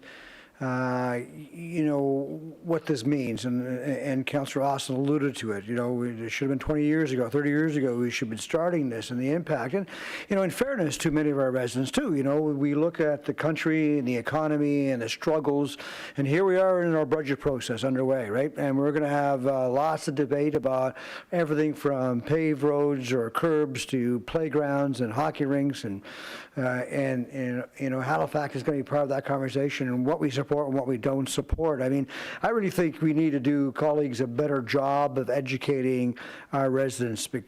And we have to do it, and because it's based on science, as you mentioned, Kevin, but, you know, why the money is spent and why it's so important to do what we're doing. So it's not a question there, Kevin, but I think we really need to up our efforts on education in a way that it's understood by, I use the example all the time, Mrs. Jones, who's 79, living in Woodlawn, and is, you know, is retired and is struggling to stay in her house. So we need to help her understand, because Mrs. Jones does care about her grandchildren also. And that's really what we're talking about. So anyway, that's just a plug that we need to do a better job of that. I'll have some more questions, but I'll go back to Councillor Austin and I'll come back. Thank you, Mr. Chair, and, you know, thank you, colleagues, for words on this. I mean, I think Councillor Lovelace's point that there has been a lot of work achieved in a short amount of time is absolutely bang on. Our challenge is we've set ourselves a whole lot of work to do, and grounded in the science piece that, you know, we've discussed here, and that's the critical piece of this. I mean, you know, ethereal kind of concerns, I mean, they matter to people, things like, you know, when's your road going to be paved, right? You know, what's the cost of the rec program? You know, is there a hockey rink in your community that you can go to, et cetera? These are important to residents. They're important to people's day-to-day. What we will be judged on, very much in my opinion, is what we do with this crisis, because it's going to be generations down the road that are going to look back at our generation and the ones before, and if we don't collectively, you know, in the last 5 minutes of the bell here, get a good answer down on the exam, we're going to be judged pretty harshly.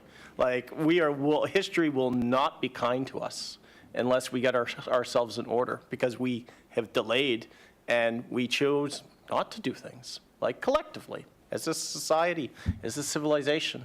We've known since the 1990s. And we've chosen not to do the things we know we need to do. And we've continued to do things that we know we should quit. And so that's the pressure. That's the problem, is right there. It's time. It's time, and having squandered resources in the past, and having now to do a Herculean effort in a short amount of time, with, you know, finite resources, finite staff, finite money. And so that is the challenge. Before I blow all my time on a soliloquy here, that's more regional council stuff. I wanted to ask about the Solar City piece and the home retrofit, because of everything we can do to drive change in the community, that is the one that I see the most potential in, because that is one where we don't need help from other orders of government to do it. We don't need legislative changes. We have all the tools already in place to make people an offer that is too good to refuse. And I personally think, because I have solar panels on my house that are from Solar City, right? I was happy to go do that as part of our recent home project. The financing piece of it is such that, like, well, we went through Solar City because it was convenient, it stayed with the house, all those good things. But from a financial point of view, I mean, the financing from the bank would have been just as fine. We need to do better. We need to be making this something that a resident is like, this is a no-brainer. Why would I not do this? And so the Navigator piece, I think, is good. I'm wondering where we are on actually sweetening the pot to actually drive the change, because 1,300 megawatts of rooftop solar, and we have, what, 50, 40? Probably not that much. That's a lot of solar panels in a very short amount of time, and we're not going to do that just by navigating people. We need to actually change the underlying assumptions so that, you know, half the people on the street want to get solar. So I'm just wondering where we are with that Navigator piece, and whether there's a second part to come about the incentives behind it. Yeah, through you, Mr. Chair, to the councillors. So, like through the Solar City program, we offer financing, it's 4.75%, which is, good, bad, depending on what year we're in, right? But there is a reality that 4.75% over 10 years does not result in a payment that is equal to the savings from the system, right? So it's not, 100% equitable where it really should be. When you say, there's shouldn't be any hurdles due to other levels of government. The federal government just announced that they are running out of money of their Greener Homes program, which is a grant program and something that has been pushing people to do deep energy retrofits. So with that in mind, as I said, we are running the Navigator program where we're currently using Solar City financing. We're also offering property owners a project manager to guide them through that whole process from start to finish, get their HEA, determine what measures they need to do, and obtain the rebates and financing. We are looking at working with FCM, so the Federation of Canadian Municipalities. They have a funding opportunity where they offer operating costs and also a grant. So we're hoping that we can potentially obtain that to make up that potentially missed grant through the federal government. With respect to sweetening the financing deal of 4.75%, which is, I assume, what you're getting at, we have chatted internally with our finance team, and that is still to be determined. The concern is that the level of funds that are required for that to meet our targets is far greater than what the finance team can administer. So we are looking at third-party financing options. We have been in discussions with some third-party financial institutions to determine, whether or not HRM can potentially offer a backstop to third-party financial institutions to offer better terms. So it is still in flux, and we hope to come to council. I mean, I'd say hopefully, by the summer with 2.0, Navigator 2.0, and what the options are. So it's tough. This is not an easy one to do. We know how to do retrofits, but to encourage people to do all the retrofits as they rip their home open, they're not going to do it again. So how do we sweeten it to make it super easy for people to do? And then, hopefully we can cross that one off the list and move on to the next one. So still in flux. Okay, thank you. Thanks, Councillor. Councillor Lovelace? Thank you. Just very quickly, I want to, just on my note that I was saying before about the storm kits. So part of the issue I think that we need to think about is a storm kit versus a disaster kit. Obviously, when we're, as Bill Moore had said at council last week, people don't even know what a wildfire is. And translating that, we have to be really careful to ensure people fully understand the brevity of this event. So from a communications perspective, I also just want to echo what our chair said. It certainly is about education, but we also want to make sure that we're aligning with the stakeholders in the community that are doing incredible work. I love attachment B in this because it highlights what those other companies are doing that support the work that we're doing, and the work that we're doing supports their work. And just very quickly, I continue to hear things like people speaking out against electric buses because Nova Scotia Power uses, over 60% of coal, when in fact we're looking at 33%. And they've, just tripled their renewable energy to 40%. Like, they are working really hard towards that 2030 target. And very exciting for my father's hometown of Hamburg to actually look at that decarbonized shipping corridor, right? Like, how exciting is that for the port to be doing that work? And we need to communicate that and ensure that people understand why we're doing it, as Councillor Austin was saying, but how we're doing it together as a team, as a city, as a region. Thank you. Thank you, Councillor. I have a couple questions just to finish off, if I may. It actually bridges with Councillor Lovelace alluded to the e-buses. So it was announced that our first electric bus has arrived. It's going to be primarily used for training purposes, and many of us were at council were very excited about this, and we told the world about it, and then we received those comments that you heard from Councillor Lovelace, which was very, very frustrating. And in your presentation, Kevin, you did allude to, the Nova Scotia Power is still, a lot of it is still fossil fuels. However, you did talk about solar and battery storage and all of that. I wonder if you just could just quickly talk about that, the length of the charges on the buses. Talk about Edmonton, because everyone that doesn't like the project referred to Edmonton, right? And what's going on. And I actually reached out to some of my colleagues in Edmonton that are in council and got some information from them. But I wonder just at the high level, if you could just talk about the electric buses and all those issues, and particularly Edmonton, and how we're different. Thank you. Yes, certainly. So through you, Mr. Charity, yourself.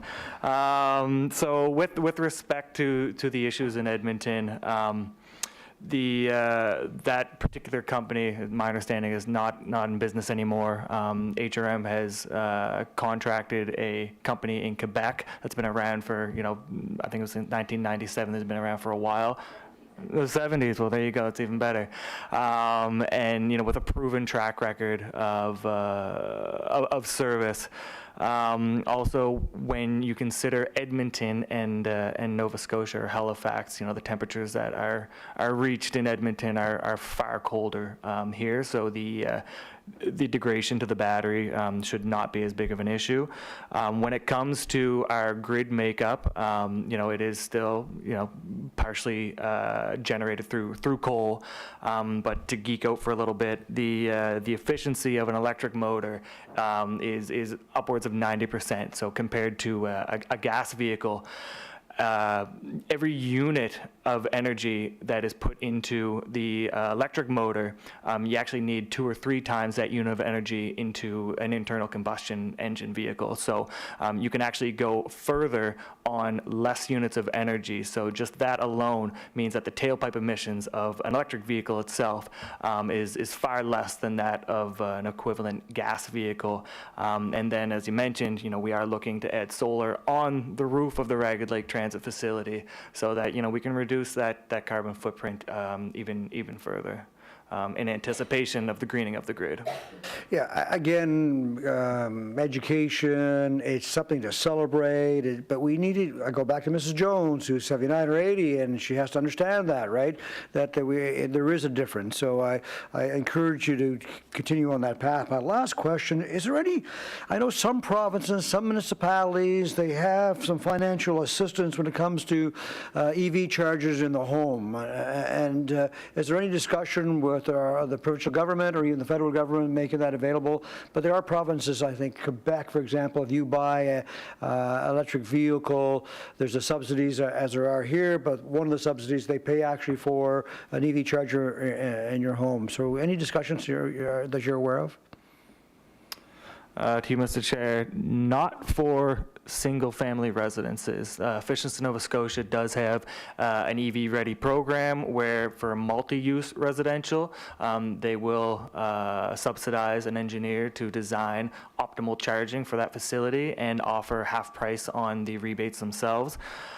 With respect to residential, no. I believe some more education would be prudent for that to, sort of dispel how difficult it actually is to get an EV charger in a residential home. It's the same as putting in a dryer outlet, essentially, right? But with respect to the Navigator program, we would be able to finance EV chargers if it was in combination with several other measures to reduce that carbon footprint. So. Great stuff, Kevin. Thank you for the presentation. Thank you to the entire team. Councillor Austin disclosed that he's got solar on his roof. I think Councillor Cleary has it. Also, we have an EV electric vehicle in our household, and so we need to carry on down that path. You said something that I agree with you 100%. Best place to live, work, and play, and it's right here at HRM, and I agree 100%. Kevin and your team, thank you very much. So we have a call for a question on the motion. The question has been called for. All those in favor signify by saying aye. Anyone opposed? That motion is carried. Again, Kevin, thanks so much. And Shannon was right about that slide. That's why she gets the big bucks. There you go. Outstanding. Thank you very much. Next on the agenda, and I wonder, Deputy Mayor, if you wouldn't mind taking the chairs for this next item. We have, where we are here, our extended producer responsibility municipal registration, and we see Shannon Betts. Shannon, there's a presentation, is that correct? Yeah, so, Yes, there is. yeah, there's a presentation, so I'm going to turn over the chair to the Deputy Mayor while you're getting that presentation up.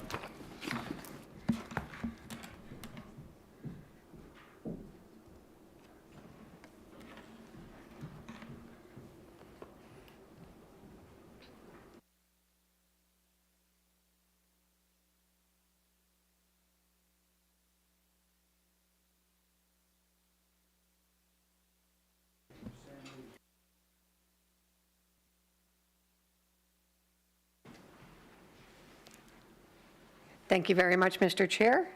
So we're moving on to 13.1.2, which is the extended producer responsibility municipality registration. Thank you, Shannon, for being here, and we look forward to the presentation. Thank you. Good afternoon, Madam Chair, members of the committee. My name is Shannon Betts. I'm the Manager for Policy and Enforcement with Halifax Solid Waste Resources. The report that we're here to present today is to seek approval on registering the municipality to participate in the provincial extended producer responsibility program and to provide direction to the CAO for any contract negotiations that are required as part of that implementation. We're very excited to be here today with this report. It's been a long time coming. So just to give an overview of what we're going to talk about, I'm going to start off with a recap of extended producer responsibility, the provincial regulations that were recently announced, and then we're going to get into talking about timelines, where we're at right now, what's going to happen in the coming months and years, and what this means for the municipality. So, Excuse me, Shannon. Is there a presentation that you want to put up? There is. I didn't realize it wasn't playing.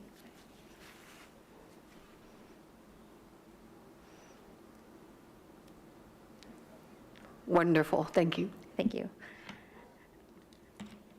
So, extended producer responsibility, or EPR for short, is essentially a provincial regulation that makes the manufacturers of a product financially and physically responsible for the end-of-life management of that product. This includes the requirement to develop a plan on how to collect, manage, and process, whereas traditionally that responsibility has fallen on the municipality. The type of EPR we're talking about today is specifically around packaging and paper products, which we call PPP. And essentially, this is everything that you would find in your blue bag. So plastic, metal, glass containers, plastic bags, as well as cardboard, newspaper, paper, and flyers. The benefit to EPR programs is that it creates harmonization, it creates efficiencies. The manufacturers of those products are best positioned to, develop programs and opportunities to divert those into recycling and reuse. And they also have the ability to make changes to the design of the products in the first place to make them more recyclable. Municipalities in Nova Scotia have been advocating for EPR for a very long time, including Halifax Regional Council, who has endorsed the program on several occasions. We have worked collaboratively with the Nova Scotia Solid Waste Regional Chairs Committee to ensure that our elected officials and our municipal staff are well educated and prepared for the program and knowing what to expect as we move forward.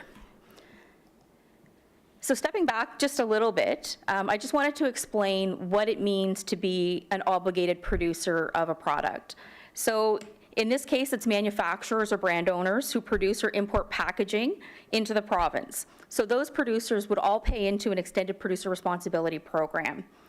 Because there are hundreds, if not thousands, of different brand owners in the world who bring products into the province, those producers would generally engage the assistance of a producer responsibility organization. So they would represent all of those producers. They would decide who pays what fees. They would set out the guidelines for the collection and the management of the products, and they would actually run those programs for collection and processing. So within the report and within the presentation, we're just going to collectively call those producers, but just to understand that that producers does include the producer responsibility organization. So the provincial EPR legislation was announced in August of 2023. The Minister of Environment named Divert Nova Scotia as the administrator of the program. That means Divert Nova Scotia will oversee the implementation, the oversight, and the enforcement. In a nutshell, they're going to make sure that everyone does what they're supposed to do and plays well together. The producers have been tasked with the role of, with the responsibility of developing an implementation plan. And as part of that, directly in the regulations, they are required to consult with municipalities as they develop that program. Producers are then going to be responsible for the collection and education of residents from the eligible premises that are obligated under the regulations. So this includes the properties that we currently collect from with our municipal curbside program, as well as what they've identified as eligible facilities. So this includes multi-residential, apartment buildings, condos, as well as private and public schools. So this is a really great story for those properties, because currently they are paying for those services themselves. Additionally, in the regulations, there is a set of material management standards. This sets targets that would identify the percentage of material incoming to the province that has to be captured. So for example, paper starts off in the first year of the regulations at an 80% capture rate required and moves up over the years up to about 95% of incoming material. As well, producers are required to submit annual action plans and audited statements to Divert Nova Scotia. And the last piece that I would mention that's a highlight in the regulations is around exemptions for small producers. So if you're a small producer of packaging and you generate less than $1 million in gross revenue within the province of Nova Scotia or under 1 ton of material, you're not obligated to pay into the program. You are, however, required to report your annual production of material just so that it can be calculated and tracked through the EPR program. So a big question that we get is, what can residents expect when EPR comes into play? So our goal in working through this is to have as seamless a transition as possible. We expect that residents will continue to see the same type of curbside collection that they see now, regardless of how or who collection services are provided by. We anticipate that they would have the same collection day. They would have a similar sort list of materials that would go in their Blue Bag program. One of the great things about EPR is that we can reach a provincial level of harmonization. And to be honest, with EPR spreading across Canada, we do expect at some point in the future that we will actually see national harmonization of sort lists. So anything that you can recycle in your curbside program here in Halifax, you would be able to do the same in Ottawa, in Calgary, and Vancouver. Over time, one of the things that may change, it's still in the early stages of this. We don't know exactly what the answer to this is, but over time, residents could see a different service provider collecting the materials at the curb. That will be dependent on whether the municipality continues to provide that service through our existing collection contract-based program, or whether the producers decide to retender that service and potentially engage another service provider for that service. So as far as the timeline goes, we do have a January 1st, 2024 deadline to register with Divert Nova Scotia. What you'll hear as part of this is opt-in, opt-out. So opting into EPR means that we want to be part of the program, and we want the producers to take on the financial and potentially the physical responsibility of managing that program. If we decide to opt out, that means that the municipality would continue to provide that curbside service at our own cost, and we would receive no compensation from producers. So just to be clear, that's the difference between opting in and opting out of EPR. For that January timeline, we also have a short list of data that Divert Nova Scotia has asked for. They're looking for information on things like the number of households we collect from, what the tonnage is that we collect, as well as some of our costs. What this will do is help inform the consultation that will be ensuing with the producers, so that we can start developing that plan. It allows them to get a lay of the land, so to speak, to find out, how many stops we would expect to make, what the costs would be, and what the per unit stop rates would be for our curbside collection program. Ultimately, we have an implementation date of December 1st of 2025. So we're 2 years away, but those 2 years are going to go by very quickly. And as of December 1st, that is when the producers will have full responsibility and discretion over the collection of curbside recyclables. So this moves us into discussion about contracts. So based on our experience in other provinces, we anticipate that the producers are going to come back and offer the municipality a per unit rate for continued collection and oversight of the curbside collection program.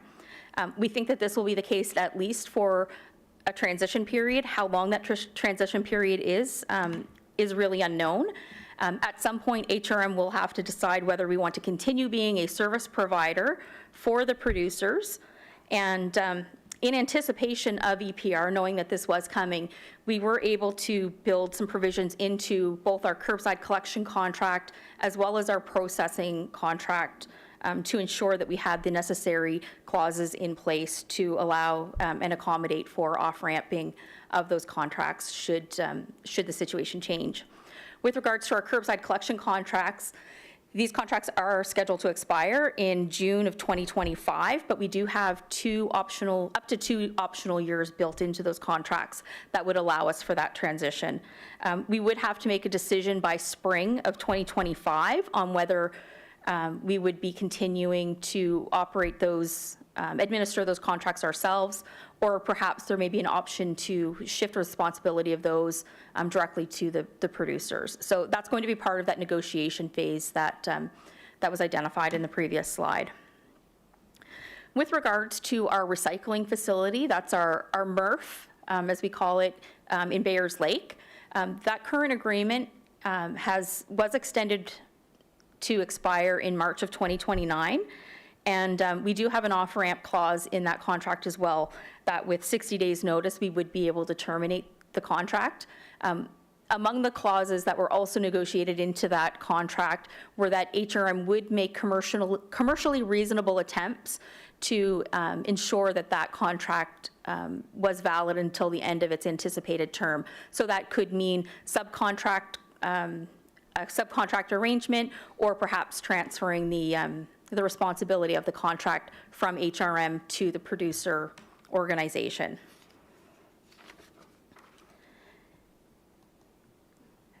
So I'm going to move now into some potential gaps that could arise as a result of extended producer responsibility. The first one is around cart-based collection. So we have presented to council about this in the past, and as part of our current solid waste strategy review, we are doing some additional investigations onto what a cart-based collection system could look like. With respect to recycling collection, it's very possible that an industry producer group would not want to bear the additional costs of purchasing recycling carts for collection. So there may come a point where we need to decide, is this type of collection system important enough to us that the municipality would want to subsidize that, or do we want to maintain status quo and leave that decision to the producers? Another gap is around the collection from small businesses in rural areas. So many years ago, Regional Council made the decision that we would provide a level of curbside service to those small businesses where they could place for collection the same amount that a residential household would be able to permit. So as EPR programs are directed specifically to residential material, there may come a time when when those small businesses would no longer be eligible for the curbside recycling collection. So we have been looking at different opportunities and different mitigation opportunities that we could kind of fill that gap to ensure that those small businesses are not left without service. So that could be something that we negotiate a per unit rate, where the residential collector continues to collect from those properties, or it could be a different collection program. So we are still in the process, as part of our data gathering that we're doing right now, is identifying exactly how many of those properties there are within the rural parts of the municipality. The next point is around the future of our recycling facility, our MRF.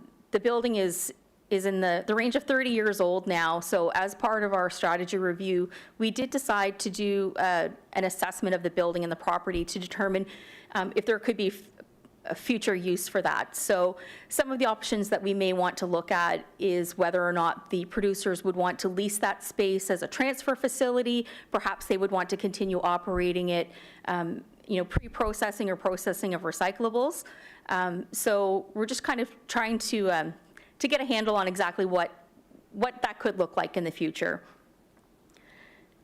The other gap that we've been kind of paying attention to is around access to recycling processing for commercial properties. So as we have several landfill bans on different materials within the province of Nova Scotia, and HRM has bylaws around the requirement for businesses to provide source separation for, you have garbage, organics, recycling, paper recycling. It's important that that access to commercial recycling services are available. We're not concerned on the paper side of things because there are private sector paper recycling in the municipality. It's more on the container side. Generally, all of the commercial containers come to our MRF and we process them. I can say that from what we've seen in other provinces, the contracted processor for the residential programs typically does still collect and receive commercial recyclables on a tip fee basis, similar to how we operate our MRF now. So it may not be a concern, but it is definitely something that we are keeping on our radar. As far as next steps, this slide speaks to some of the touch points that we will have with council over the next few years. We will be updating council on the producer readiness report. So that report is due to Divert Nova Scotia on October 1st of 2024. It will take some time for Divert to review and approve that report, but we will certainly be keeping council up to date on how that process goes along.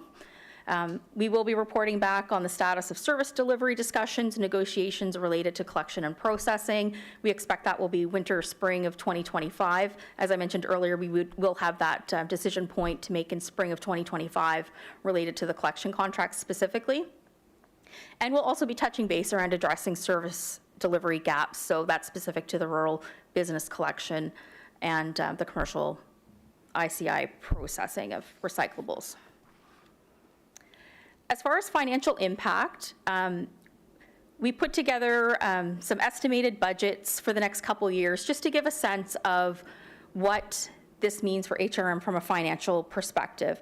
I'd note that the budget impact would not come into play until fiscal 2025-26, and the potential savings are certainly dependent on any efforts or measures that we have to take to mitigate those gaps that we mentioned earlier. As well as we know, there are always fluctuations as far as recyclables marketing, so that revenue can kind of go up or down. So these are just estimates, but we are looking in the vicinity of up to $7 million of annual savings by transitioning to a producer-led recycling program. So that is it for my slides. If there are any questions.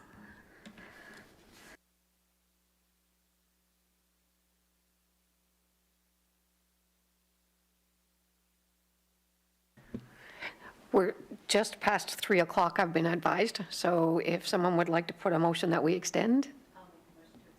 Thank you. Councillor Lovelace, seconded by Councillor Stoddard. All those in favor? Aye. Motion passed. Thank you. Councillor Mancini, I know that you have been very anxious to do this.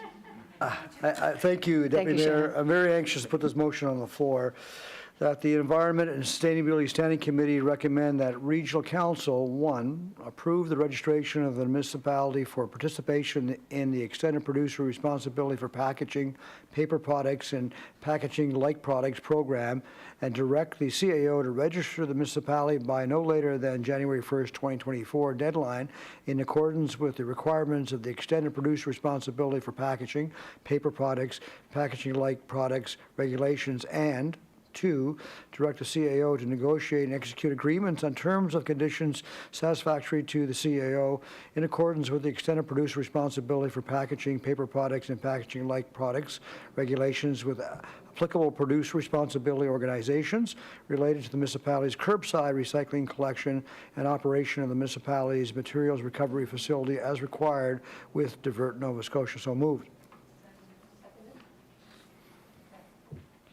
Sorry about that. Councillor Morse, seconded. Thank you. Thank you, Councillor Yeah, Mancini. You may Councillor go. Morris. Thank you, Deputy Mayor. So this is very exciting. So I was elected in 2016, and I want to thank staff for the education and learning along the way for me and the importance of this for our municipality, our residents, our environment. I know watching right now was someone who was, I first met back in 2016. Lori Lewis is probably watching because she's the person that sat down with me and explained to me and made sure I understood and made it in simple terms so I understood the importance of this. So Lori, thank you very much for your guidance to this. We're not reinventing the wheel here, right? So we've got provinces that are very mature in EPR. You look at BC, you look at Ontario, and so we've looked at what's been positive for them, and we looked at their challenges they had along the way, and that's really helping us to where we are today. New Brunswick has already started. And at first, I was a little bit envious because we were starting at the same time, but they got out of the gate much faster than us. But we're understanding, and they've even admitted that fast start has caused some challenges. We've worked very closely, Shannon and Andrew, thank you very much for your guidance. We've worked very closely with other municipalities across the province on this. And there's lots of enthusiasm for this because I'm going to ask Shannon about a bottom line in a moment. So this is great work. This is really a game changer. You look at all the reasons why organizations and people come to HRM. They come for many, many reasons. They come for, the businesses come because of our port, and they come because of our airport. They come because of our talent pool. People come because they want to live here, because we just heard about Halifax beforehand, and that's another reason why business and people want to come here. We protect our green space. What we're doing here is making sure that producers are responsible for the end of life of their packaging and their products, and so this is another reason why they're coming here. So I fully support the motion that's on the floor. My question or my ask here, Shannon, if you could clearly identify, and I'll ask you the same question once it comes to the regional council, the bottom line here, what does it mean for not only the province, but particularly HRM, that we have EPR in place, and there's more to come even after 2025 and the products we're impacting. But could you just clearly identify what's the bottom line, what does it mean? Through you, Madam Chair, to the councillor. Thank you for the question. Yeah, it is a very exciting time. It has been a long time coming. I think the bottom line for us is this is the next step. Nova Scotia has a world-recognized waste diversion program. We have very mature recycling programs, and I think the fact that we've had the advantage of seeing what's been going on in other provinces, and learning from that has really positioned us well in this whole EPR venture. So really, it's the next step. It's putting responsibility where it lies, and I think that it really is important to have producers kind of put their money where their mouth is, I guess. Look at product design. Obviously, we're starting to talk a lot more about circular economy and really pushing that envelope forward. So I see this as an opportunity for us to sort of evolve our message to the public and to really reach those goals and move forward with that. Yeah, thanks, Shannon, very much. So colleagues, I ask you to support this motion. Bottom line, you're seeing a change, right? These producers are now looking in other provinces how they package their products and making it less in our landfills. And so I think it's very exciting. So hopefully I have your support. Thank you again, Shannon and Andrew. I see no other speakers on the list. Do we call for the question?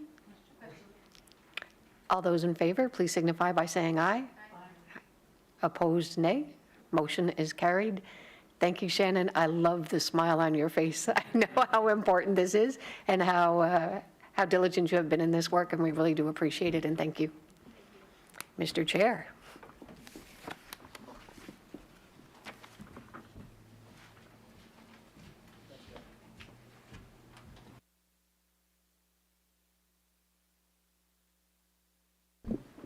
Okay, just a couple more items here to finish up here, folks. Let's see.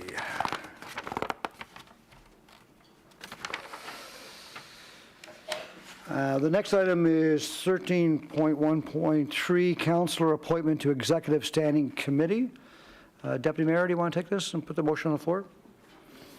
Absolutely. Thank you very much, Mr. Chair. I would like to nominate yourself, Councillor Mancini, and Chair of Environment and Standing Committee, to the Executive Committee. Thank you for that. Could you put the motion on the floor first and then do it? Yeah. Oh, all right then, if I have to. Yeah. All right.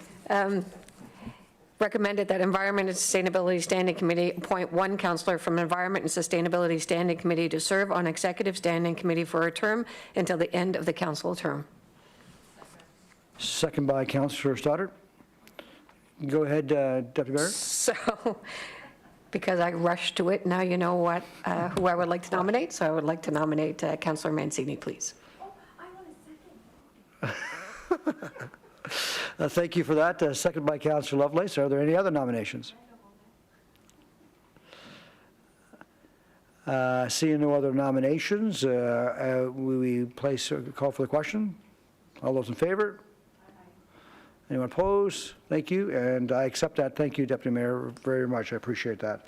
Last item on the agenda is the 13.1.4 proposed 2024 meeting schedule. If somebody put that on the floor, Councillor Lovelace, please. Button. There we go.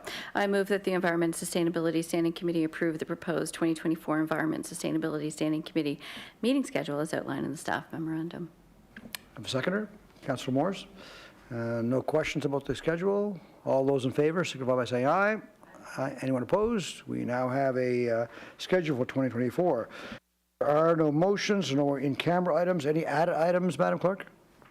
No added items. Any notice of motions? Seeing none, the next meeting, if needed, is February 1st, 2024. Have someone move an adjournment. Councillor Morris. Thank you, colleagues. Thank you, everybody. Really appreciate it.